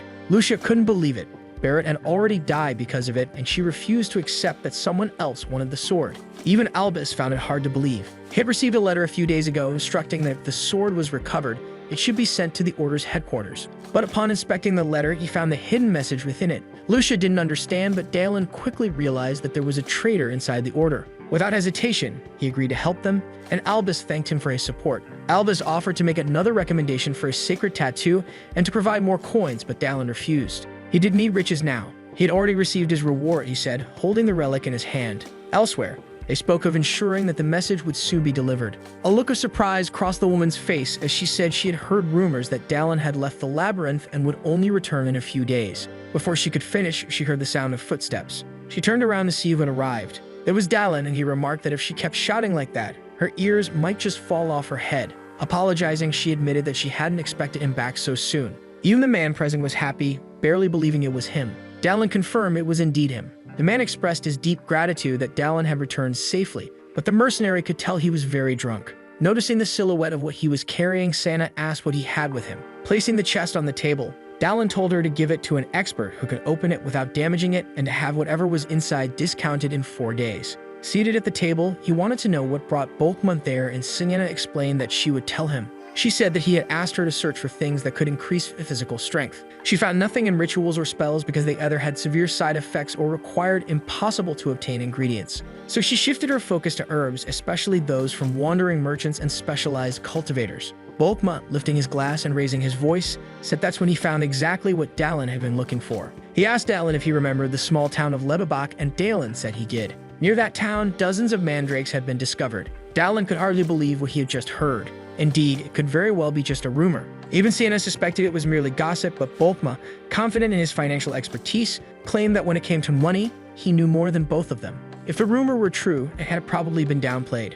There were likely more mandrakes than people realized. This legendary herb not only boosts magic, but also stamina. However, it could scream so loudly that it might cause a human heart to explode. Meanwhile, the Action Witch had already started executing her plans. Lebebach was located in the southwestern part of the continent, in the same direction as the Fissure, where the Sacred Knights were stationed. Dallin asked if Bulkma was heading there to make money, and indeed, that was the plan. If that was the case, Dallin decided to join him, which delighted Bulkma even more. But then Bulkma paused, remembering something before raising a toast. He realized he hadn't understood that Dallin meant to actually accompany him on the journey. He couldn't believe it. So Dallin repeated that Bulkma had said he was heading to that town and Dallin would be going with him. Inside the fortress, there were horses and soldiers preparing for the journey. It should have been a pleasant business trip, but Bulkma had grown quite tired during the travel.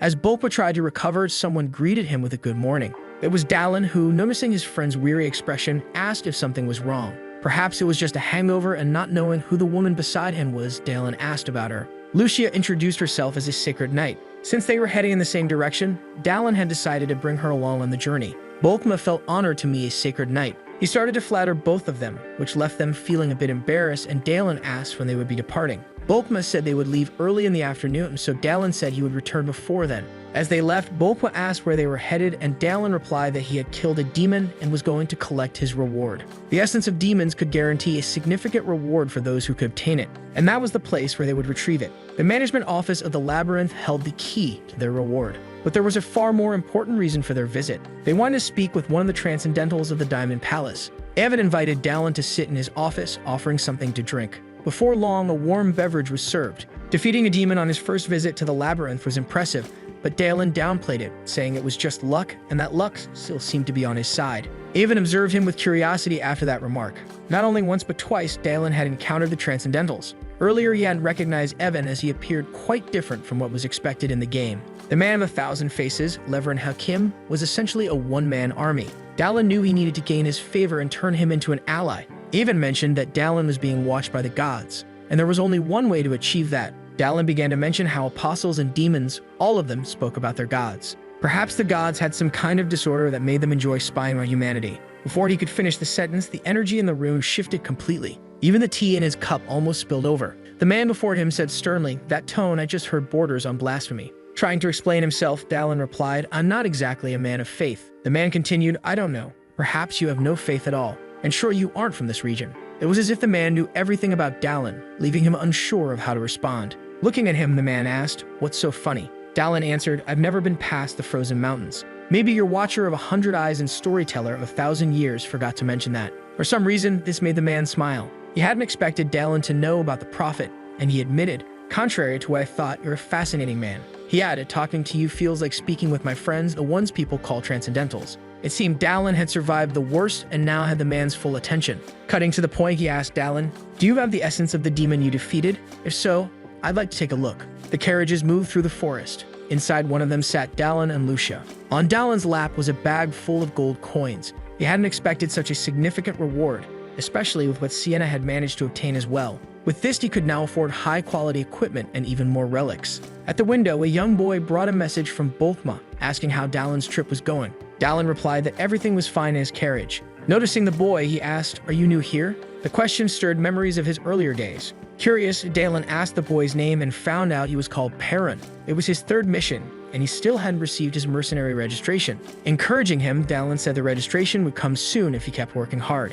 The boy's face lit up with excitement, and Lucia, surprised by Dallin's kindness, commented, "I didn't expect that from you." Confused, Dallin asked, "What do you mean?" "I didn't think you'd be kind to a child so easily," she said. "I thought you were just a mission-obsessed mercenary, always chasing money." Dallin chuckled, admitting that the boy reminded him of his younger self. As they continued their conversation, a voice suddenly shouted, "We're under attack."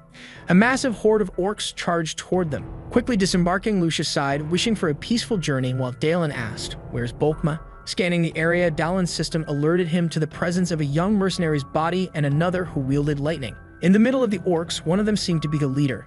Excited, Dallin declared he would lead the charge and called for those willing to follow. As he advanced, the orcs were dismembered mercilessly in his path. However, the snow caused Dallin to slip slightly. Reflecting on how hard he had been pushing himself lately, he wondered if fatigue was finally catching up with him. As he tried to regain his footing, an orc prepared to strike him with its club. Against all odds, the young boy Perrin intervened, saving him just in time.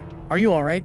Perrin asked as Dallin thought to himself, "This kid's really good." Passing by him, Dallin thanked the boy and assured him, "I'm fine." Now he needed to remain vigilant. Feeling weary, Dallin decided to finish the fight quickly. With one swift throw of his axe, he split the orc leader's head in two. In a hurry, he moved to claim the green-skinned corpse of that disgusting beast. As the battle ended, orc bodies littered the snowy ground. Perrin, full of admiration, said, "Lucia, you're amazing. Do you think I could become a holy knight one day?" Lucia, smiling warmly, replied, "If you keep training, you'll be even stronger than me one day. You're already pretty talented." Curious, the boy asked, "Why are orcs here? They're not from this region." Lucia explained that they might be refugees from territorial conflicts. Listening intently, Dallin wanted to know more about the situation. With monsters becoming more active recently, there wasn't enough space for them in the mountains anymore. This was the first stage of an invasion, where the monsters of the continent grew more aggressive. However, Lucia noted that the invasion wasn't intense enough to have caused the orcs to lose their territory just yet. That would happen during the second stage of the invasion. Maybe it means they have skipped the practice phase and are now truly starting the game.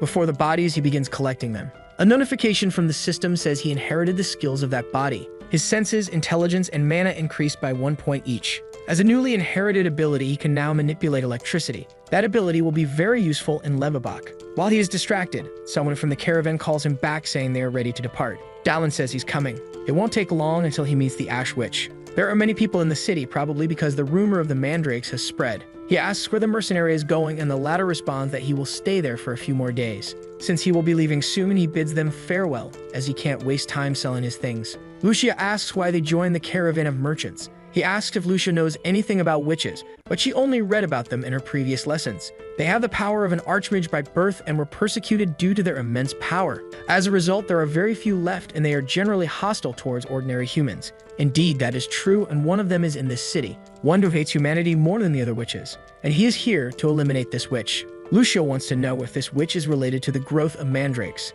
Even though they are medicinal herbs, once harvested, they begin to scream, which could end up killing someone. If hundreds of them were harvested at once, a great tragedy could befall the city. If that's the case, they should hurry, but Dallin asks her to calm down. After all, he has a plan. A small mouse scurries along the city floor. That place they are in doesn't have good energy, and Lucia, being a sacred knight, confirms this. The witch is preparing a powerful ritual, and she needs people to help gather sacrifices. Inside, someone asks who they are and what they want. Dallin is confident that he has found something. That dark mana and the smell is certainly a dark mage. He heard that there was a good fortune teller in that place, and the figure says he didn't know Dallin was a customer. From inside, Dallin apologizes. The mysterious eyes now focus on Lucia. He says they came to the right place. Opening the door discreetly, he invites them in to continue the conversation inside. So both of them enter the house. They follow the short man through the dimly lit place. Dallin senses that there are 6 people upstairs, and counting the man in front of them, there are 7 in total. He wants the man to hurry up and get his fortune read by the woman. But the man says she's not there right now, and she's preparing for something bigger. Before he finishes speaking, several mages jump at them in a hostile manner. They expect them to become sacrifices for the greater cause they've been speaking of. Dallin is unimpressed by it. Lucia also gets ready to attack them. A great flash of abilities lights up the interior of the house. The mages try to attack, but their attempts are completely futile. One of them, now badly injured, realizes that Lucia is a sacred knight. She doesn't bother to confirm it, only calling him disgusting. The others, noticing that she is a sacred knight, panic and focus their attacks on her. A huge mistake, as Dallin smiles at the situation. After all, he is the real danger in that place, not anyone else. It doesn't take long for the ones who aren't dead to be writhing in pain on the floor. One of them is still alive, and the mercenary stares at him. The terrified mage wants to know who they are, if they were sent by the order of the sacred knights. Then Dallin grabs him firmly by the neck. Frightened, the mage decides to tell them where the old lady they are looking for is. That was exactly what Dallin wanted, sarcastically saying that the mage would be her sacrifice. From now on, they would be inside the witch's barrier. Dallin orders the mage to keep walking without stalling. The demonic mana is getting stronger, a sign they are nearing the witch. As they walk, Dallin notices something. Lucia senses his unease and asks what he saw. It might have been his imagination, but he felt the sacred sword move. Lucia says it must be drained of all divine power, but Dallin insists that he felt something and found it odd. Regardless, she also feels a cursed mana in the place. Before he could finish speaking, Dallin saw a cage filled with people. They were writhing in pain, and some of their appearances were disfigured, creating a disturbing and cruel scene too harsh to behold. Lucia took a moment to believe what her eyes were seeing. Among those people was Perrin, the young boy from the journey. She wanted to free him immediately, but Dallin held her back, asking her to wait. In disbelief, she questioned him, insisting they needed to save him right away. It was then that a sinister voice echoed. The witch was there, watching them. For a barbarian, you sure think quickly, the witch sneered. A strong wind blew in front of them, and the witch revealed herself. With a malicious smile, she said it was very rude of them to invade her territory. Didn't your parents teach you not to enter other people's homes like that? She mocked. Lucia, enraged, demanded to know how the witch had the courage to commit such atrocities. However, the witch only took notice of the fact that a holy knight was present, something quite unusual. The mage, now cowering in fear, knew he should not have brought them there and began pleading for mercy, claiming he was threatened. The witch had no patience for his excuses. She reminded him that she had asked for sacrifices, and if he failed, disobedient children deserved death. Before he could finish explaining, his face began to change, contorting in pain. Before the witch could act against Dallin and Lucia, Dallin's axe had already struck her in the face. He was tired of all the pointless chatter and knew that was just a fake body. He demanded the real witch show herself. She stood up, smiling, impressed by Dallin's quick thinking, and said he was smarter than he looked. "This is going to be fun," she stated with a wicked look, asking if they wanted to play with an innocent old grandma.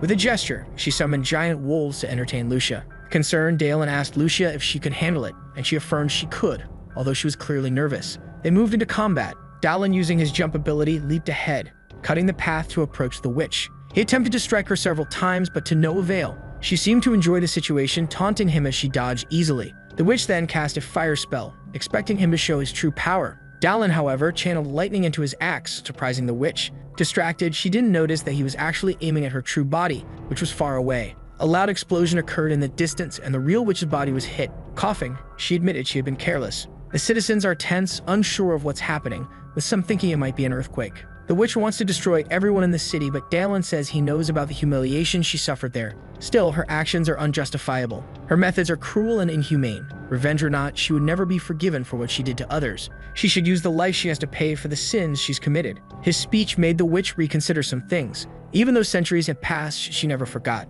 The humans were indeed terrified of the power witches wielded. They were persecuted and repressed with violence. Knowing all she had endured in her life, she disliked being judged by the mercenary, as he knew nothing of what she had gone through until now. Her demonic aura grew immensely, repelling Dallin far away. It was then that he noticed something. The witch opened several portals and said she would burn him until only bones remained. As lightning bolts approached, he did his best to defend himself. Dallin struggled to concentrate his remaining strength. With one strike of his sword, he deflected the lightning. A massive flash surged across the horizon. In the clearing of the battle, a huge mark was etched into the ground. Dallin tried to catch his breath while looking for the witch, unsure of where she was or if she had fled the scene. Finally, he identified someone coughing heavily. The fight had been easy. Despite her receiving power from a dark god, perhaps she hadn't fully adapted to it yet. Brandishing his sword again, he was determined to end it all now. Without hesitation, he rushed toward the witch with speed, but she wasn't the least bit surprised by the imminent attack. Before he could reach her, she raised one of her hands. Besides irritating her deeply, he was making her use things she had kept in reserve.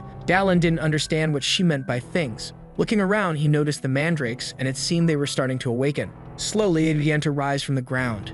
Immediately, a terrifying, blood-curdling scream filled the air. Dallin now found himself in the midst of a deadly and horrifying cacophony. His knees buckled, and he collapsed to the ground. Tomato juice flowed from his mouth, and he couldn't move. The witch said the fight had been fun, but now he wouldn't be able to do anything against her. Summoning a powerful spell, she conjured a large fireball above her, intending to finish off the mercenary once and for all. She attacked him, taking advantage of his inability to defend himself. The fireball consumed everything in its path. Once again, destruction could be seen across the horizon. Finally, she completed her attack, remarking that Dallin had lasted longer than expected. She couldn't even remember the last time she had to exert so much effort to defeat a human. As she admired the devastation caused by her spell, she was pleased with how much she had enjoyed herself. Now all that was left was for her to return to the city. But someone asked her where she thought she was going. A different blade appeared. The witch couldn't believe what she saw and demanded to know how it was possible. The mercenary was wielding the sacred sword. Earlier, he hadn't been wrong about the sword. When the witch used her mana, he felt it resonate again. The sacred sword had trembled gently. Even so, the witch was in disbelief that this had happened. The sword could only be wielded by those chosen by the god of war, and it seemed Dallin had been unexpectedly chosen. Dallin taunted her, saying that even the god of war wanted her gone. Referring to the sword, he quipped that it should have vibrated more as he would have used it from the start. Now with the sword in hand, he challenged the witch to attack him again, promising that this time he would finish her properly. However, the witch refused to accept the taunt, declaring that losing to him was absurd. Even with the sacred sword, defeating her was impossible. Dallin glanced around and noticed green ashes accumulating. They were so hot that it seemed if they touched his skin, he would melt. This was one of the witch's innate abilities, the curse of the ashes. As she gathered her power, the witch said that even if he was chosen by the god of war, it didn't matter. He would turn to ashes all the same. The sacred sword had two primary abilities. The first was its immense durability. Dallin prepared himself, channeling his lightning ability. With the sword charged with energy, he readied himself to counter her attack. This is the second ability of the sword, enhancing the user's abilities. The witch is in disbelief that her attack was repelled so easily. While she is distracted, Dallin prepares to strike once again. With the sacred sword in hand, he is ready to deliver another attack. The witch didn't think he could still use his territory. This time, the attack flies through the air, leaving the witch powerless to stop it. With little choice, she uses her curse once again, this time to defend herself. However, Dallin's attack is too powerful now. An explosion of blue light erupts in the clearing, electricity surging through the witch's body. Though heavily injured and panting, she mocks Dallin, asking if he thinks he has won the battle. Dallin is confused by her words, and the witch reveals her plan. She had planted over 2,000 mandrakes in the forest. If they all screamed at once, every resident in the city would die. Even with her death, her revenge, planned for years, would be fulfilled. Dallin responds by acknowledging that mandrakes are sensitive to their environment and only grow in a dense forest like the one they're in. The witch confirms this, but says there's nothing he can do about it. However, she's overlooked something. Dallin mentions that he could simply destroy the forest with his sword. Coincidentally, he possesses a skill that would be perfect for this moment, gained from defeating the demon in the labyrinth, Fire Rain. As he begins to invoke the spell, the witch is stunned. She demands to know how it's possible that Dallin is using a spell once cast by the former master of the Yahello magic tower. Elsewhere, Lucia is still engaged in battle. She runs through the forest, trying to avoid the wolves, knowing Dallin is still fighting the witch and that she must hurry. One of the wolves charges at her with great force. Lucia dodges its attack and lands on a tree branch, which she uses as leverage to jump back and strike. Her blow is devastating, and the wolf's blood sprays into the air. The remaining wolf, terrified after witnessing its comrade's beheading, trembles in fear. Lucia wastes no time and prepares to attack the last one. With incredible agility, she makes multiple swift strikes, leaving the beast severely wounded. Finally, she pauses to catch her breath, eager to reunite with Dallin as soon as possible. Looking toward the horizon, she notices something surprising, fire raining down from the sky, setting the forest ablaze. Meanwhile, all of Dallin's clothes have been burnt away, but his dragon's blood continues to heal him. The witch, engulfed in flames, doesn't understand how a human could know such powerful magic and still possess dragon's blood. Before she can say anything else, her ashes are scattered by the wind. The system notifies Dallin that his target has finally been silenced. Looking at the remains, Dallin remarks how villains always seem to say the same things. Now he must collect the body left behind. But Lucia is approaching, wanting to check if Dallin is alright. He assures her that everything is fine, but Lucia is left stunned by the unusual scene in front of her. Her face turns bright red, as though it might explode. Dallin, ever the oblivious one, doesn't understand what's happening until he finally realizes that he's standing naked in front of her. He explains that the fight was more intense than expected. Lucia, mustering all her courage, shouts at him, saying that it doesn't matter how intense the fight was, he shouldn't be naked in front of her at such a moment. She quickly tells him she will find something for him to wear and orders him to cover up until then. Despite the fierce battle, the city remains calm. Finally, Dallin is dressed in new clothes. Thanks to the gold coins he had, he was able to buy high-quality equipment. 2 days have passed since the witch's death. The mandrakes were completely burned, and the merchants who had come to the city because of them have now left. Dallin announces his arrival and is greeted by Lucia. She asks how he's doing, and he replies that he's better after resting. Dallin then inquires about the boy, and Lucia informs him that he woke up briefly but quickly fell back to sleep. Unfortunately, the other captives didn't survive. Seeing the boy in such a state fuels Dallin's hatred toward Anaxagus. Perhaps the reason he was brought to this land is to defeat this dark god. Dallin turns to Lucia, wanting to know how she's doing after her battle. Lucia is physically fine despite the battle, but she feels sad, lamenting that if they had arrived earlier, the boy wouldn't be in such a state. As for the sense of guilt, there's not much Dallin can do. He understands that losing someone you care about is an experience no one wants to go through more than once. Dallin tells her not to blame herself too much, as even though they couldn't save everyone, they managed to save that young boy, which is already a significant victory. Looking at him, Lucia reflects on his words. Indeed, it's essential to see the positive side of life. As Dallin prepares to leave, he asks her to take care of the boy because he has things to do in the forest. He explains that when she hurried him out of there, he didn't manage to retrieve something important. As he leaves, she teases him, saying it was his fault for not being cautious and having his clothes incinerated. Looking at the devastated forest, Dallin admits he didn't expect the power of the ability to be so great. However, there's nothing he can do now, as it was necessary to deal with the mandrakes, though he feels a little bad for the merchants. Finally, he finds what he was looking for. Indeed, he had been defeated by the witch multiple times. There are 5 bodies here. He begins the process of collecting them. His senses and strength increase by 1 point each. There's nothing special from the herbalist or the warrior, but there are still other bodies left to collect. Among them, there was a sacred knight who had been chasing the witch. Looking at the body, he tries to recall the knight's name. He remembers that the knight had been infatuated with the witch's appearance and pursued her throughout the game. A somewhat embarrassing memory for Dallin. Collecting the body, his stamina increases by 1 point. He also gains a new skill, Curse Prevention Seal, a very useful ability when dealing with dark mages. Looking back, he contemplates what's left. This is the final body to collect, and so he begins the process. Something different happens this time. A dark energy coalesces, forming something resembling a dagger in the middle. Dallin picks it up. It's the Black Moon Spellbreaker dagger, capable of cutting through and destroying enchantments. Although powerful, it can be countered with a sword strike. He hadn't expected to collect items along with the bodies. Excited, Dallin looks forward to finding the remaining bodies. Now that he's done what he needed, he heads back to the city. Behind him, a peculiar flower sprouts from the ground. Timing couldn't be better. Later that night, Dallin is sitting in the tavern quietly drinking at the bar. The battle had been fruitful. He collected 4 bodies and even obtained an item. But the greatest achievement was being able to wield the sacred sword. The Knight's Order official had told him the sword had lost all of its divine power, meaning it shouldn't have vibrated. Dallin wonders if the god of war really chose him. While he ponders, someone approaches asking why he's still in town. It's the shopkeeper, who recognizes him even from behind. Dallin asks why he's in the bar and if he's looking for work. Gallius responds that his business is large and preparations take time. Gallius asks about Perun, the boy from the journey, and Dallin explains that the boy's injuries are quite serious. Even Gallius expresses regret over what happened to the boy. Moved, Gallius hands over a large sum of money, asking Dallin to give it to Perun so he can take care of himself while he recovers. Seeing the large amount, Dallin asks if it's okay. Gallius, as a merchant who crossed paths with the boy, says it's the least he can do. Dallin smiles, appreciating the merchant's kindness, remarking that he's much more generous than he appears. Gallius says it's his greatest virtue. However, Gallius then shares some troubling rumors he's heard recently. The dead are rising in the northern frontier of the Empire. Dallin is shocked and asks him to repeat what he just said. Gallius reassures him, saying it's just a rumor for now, and begins to explain the source. In the Northern Empire, there's a town called Langleton, where pagan cultists have appeared suddenly. They've been spreading word that the end is near, telling people to prepare an altar and worship, for he will soon descend. Shortly after the cultists' arrival, strange things began happening at night. Skeletal remains were seen rising from their graves and entering the town. Dallin realizes this can only be the work of a necromancer if they're speaking of the descent of a greater evil. There's no doubt about what's coming. The immortal demon will be released from its sealing soon. This will be annoying because he is truly immortal, which is why he was sealed. Dallin is thinking of ways to deal with him.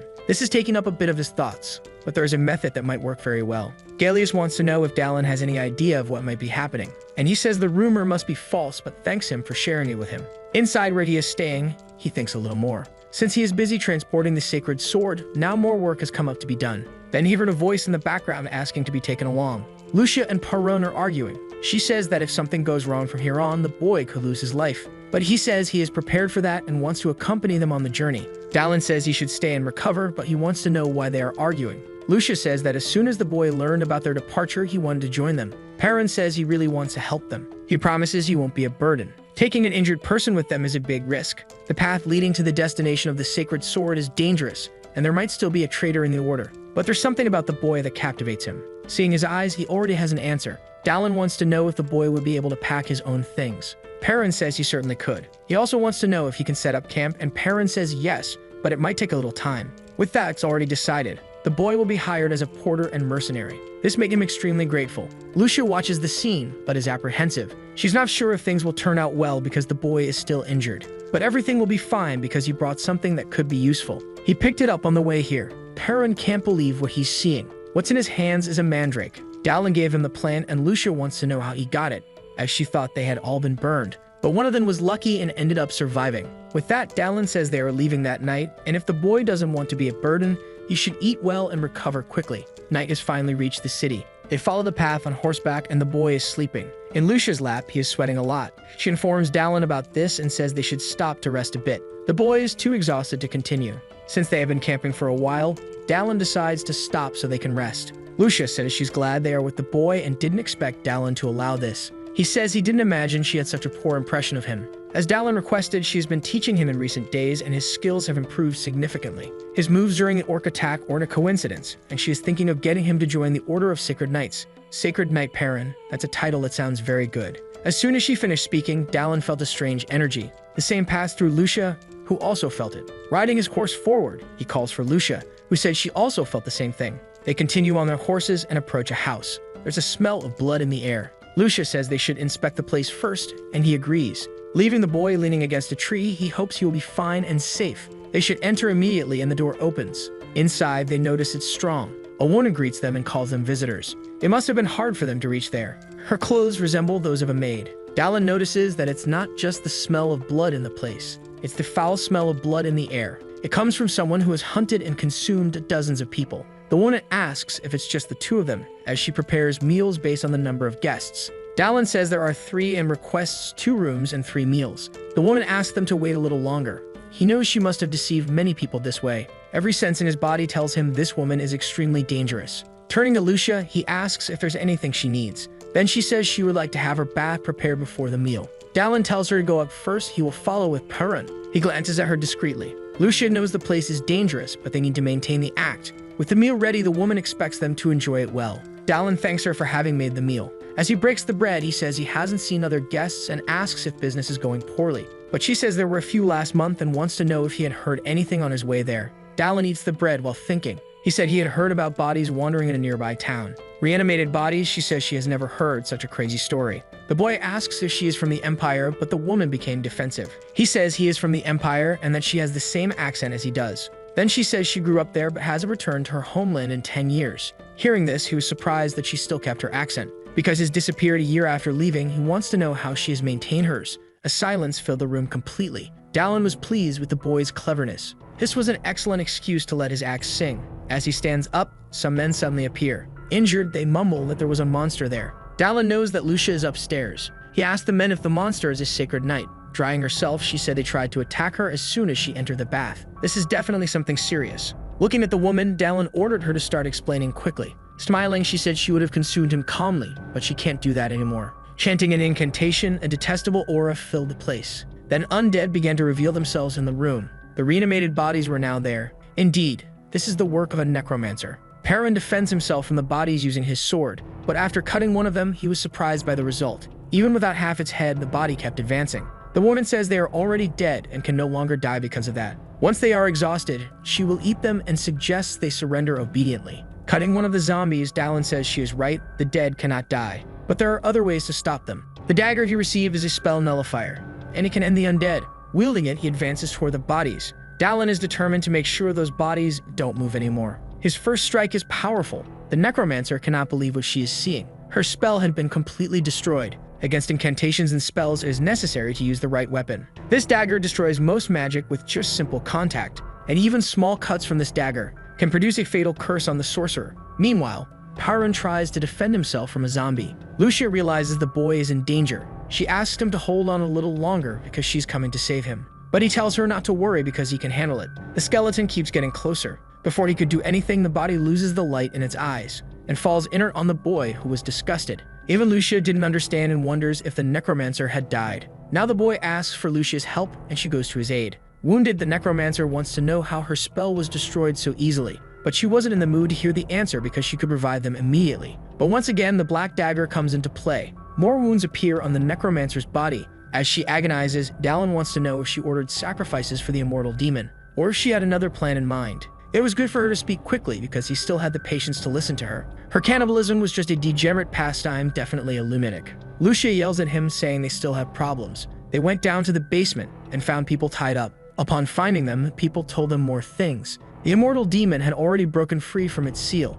Hearing this, he ordered her to rest because they would leave in the morning. He needs to step out for a bit, and Lucia wants to know where the mercenary is going. Without hesitation, he says he is going to capture the immortal demon. She doesn't understand what he said because it is very risky and the demon cannot die. Faced with this, she wants to accompany him on this mission. However, he asks her not to worry about him because he has a plan. Besides, Dallin didn't mention anything about killing him. With the corrupted relic in hand, he repeated that he was going to capture him. 300 years ago, an entity ravaged the world with fear and destruction. This is the immortal demon who was fought by the sacred knights. However, their efforts were in vain due to his immortality. What they could do in the face of calamity was to use divine power to seal him. That's what the game said, and the cave he's heading to is the place where the demon was sealed. At the entrance of the cave, cultists are gathering to commit atrocities. One of them complains about the slow pace. One person asks for permission from the pagan priest. However, he orders them not to delay anymore and to enter the cave immediately. The young man wants to spare his daughter and have her sent back. Slapping the young man, the priest says none of them are in a position to ask for anything,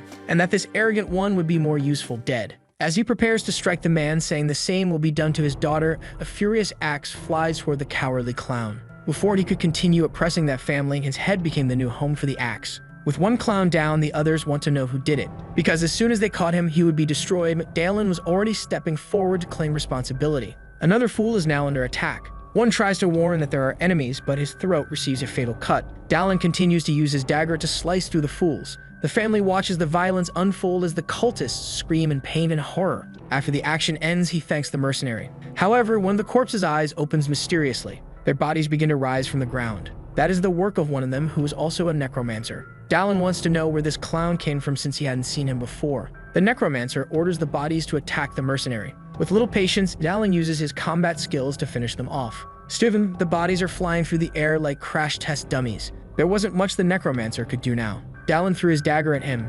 It ended up piercing the clown's leg. This made him flee deeper into the cave, and Dallin preferred to follow him to his base rather than finish him off immediately. As he walked, a system sound echoed in his ears. His combat skill was just 1% away from reaching the maximum level. Opening the status window, he saw that his skill proficiency was at 99%. Now he can't wait to see what will change when it reaches 100. One of the demon's hands is still chained. He says those with desires are truly a delicacy. The priest tells the demon to enjoy calmly because more sacrifices will soon arrive. Soon, he will have his full power restored. The necromancer had arrived and says it's an emergency because there's an intruder in the cave. The cultists say he shouldn't have interrupted the ritual. He finally says that a man appeared, killed his companions, and freed the people who were to be sacrificed. The demon scolds them for being unable to deal with a single human. He can't believe he's relying on insects like them. Then he started devouring them instead of the sacrifices they had lost. Blood sprays all over the place. That strong demonic energy was a delicacy for him, and Dallin thanks him for doing his job. This way, he didn't need to finish off the cultists.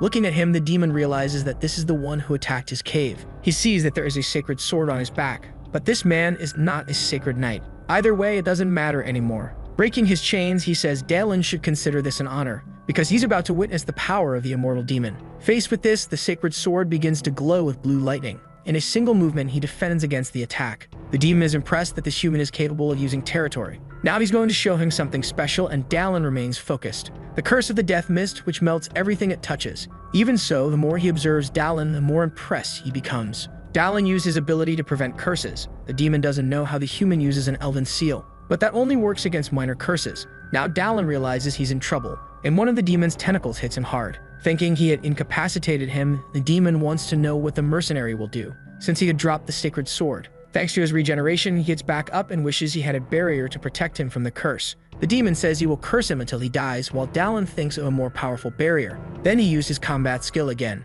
That made something sudden happen. His proficiency had reached 100%, and the skill could now be used with territory. The mercenary paused for a moment. The demon wants to know if he had given up on fighting. The combat skill involves wearing armor, and he thinks of using territory as if it were his armor. Waiting for a reaction, the demon says he's bored, and decided he would burn him until only his bones remained. A massive beam of flames heads toward him, but Dallin doesn't even react. Flames really are a good idea. He's going to create his own armor, using the power of territory. Concentrating his mana, Dallin begins to emit a bluish glow. Chanting a spell, a huge explosion of fire erupts. The one watching in disbelief is the immortal demon. That new appearance of his is something the demon has never seen before, and he doesn't know how it happened. Dallin wants to know if the demon is done being impressed, because if it's over, it's time to get ready for a beating he won't be able to endure. So the video ends here. If you don't want to miss the next part, activate the notification bell, and see you next time on Tob's channel.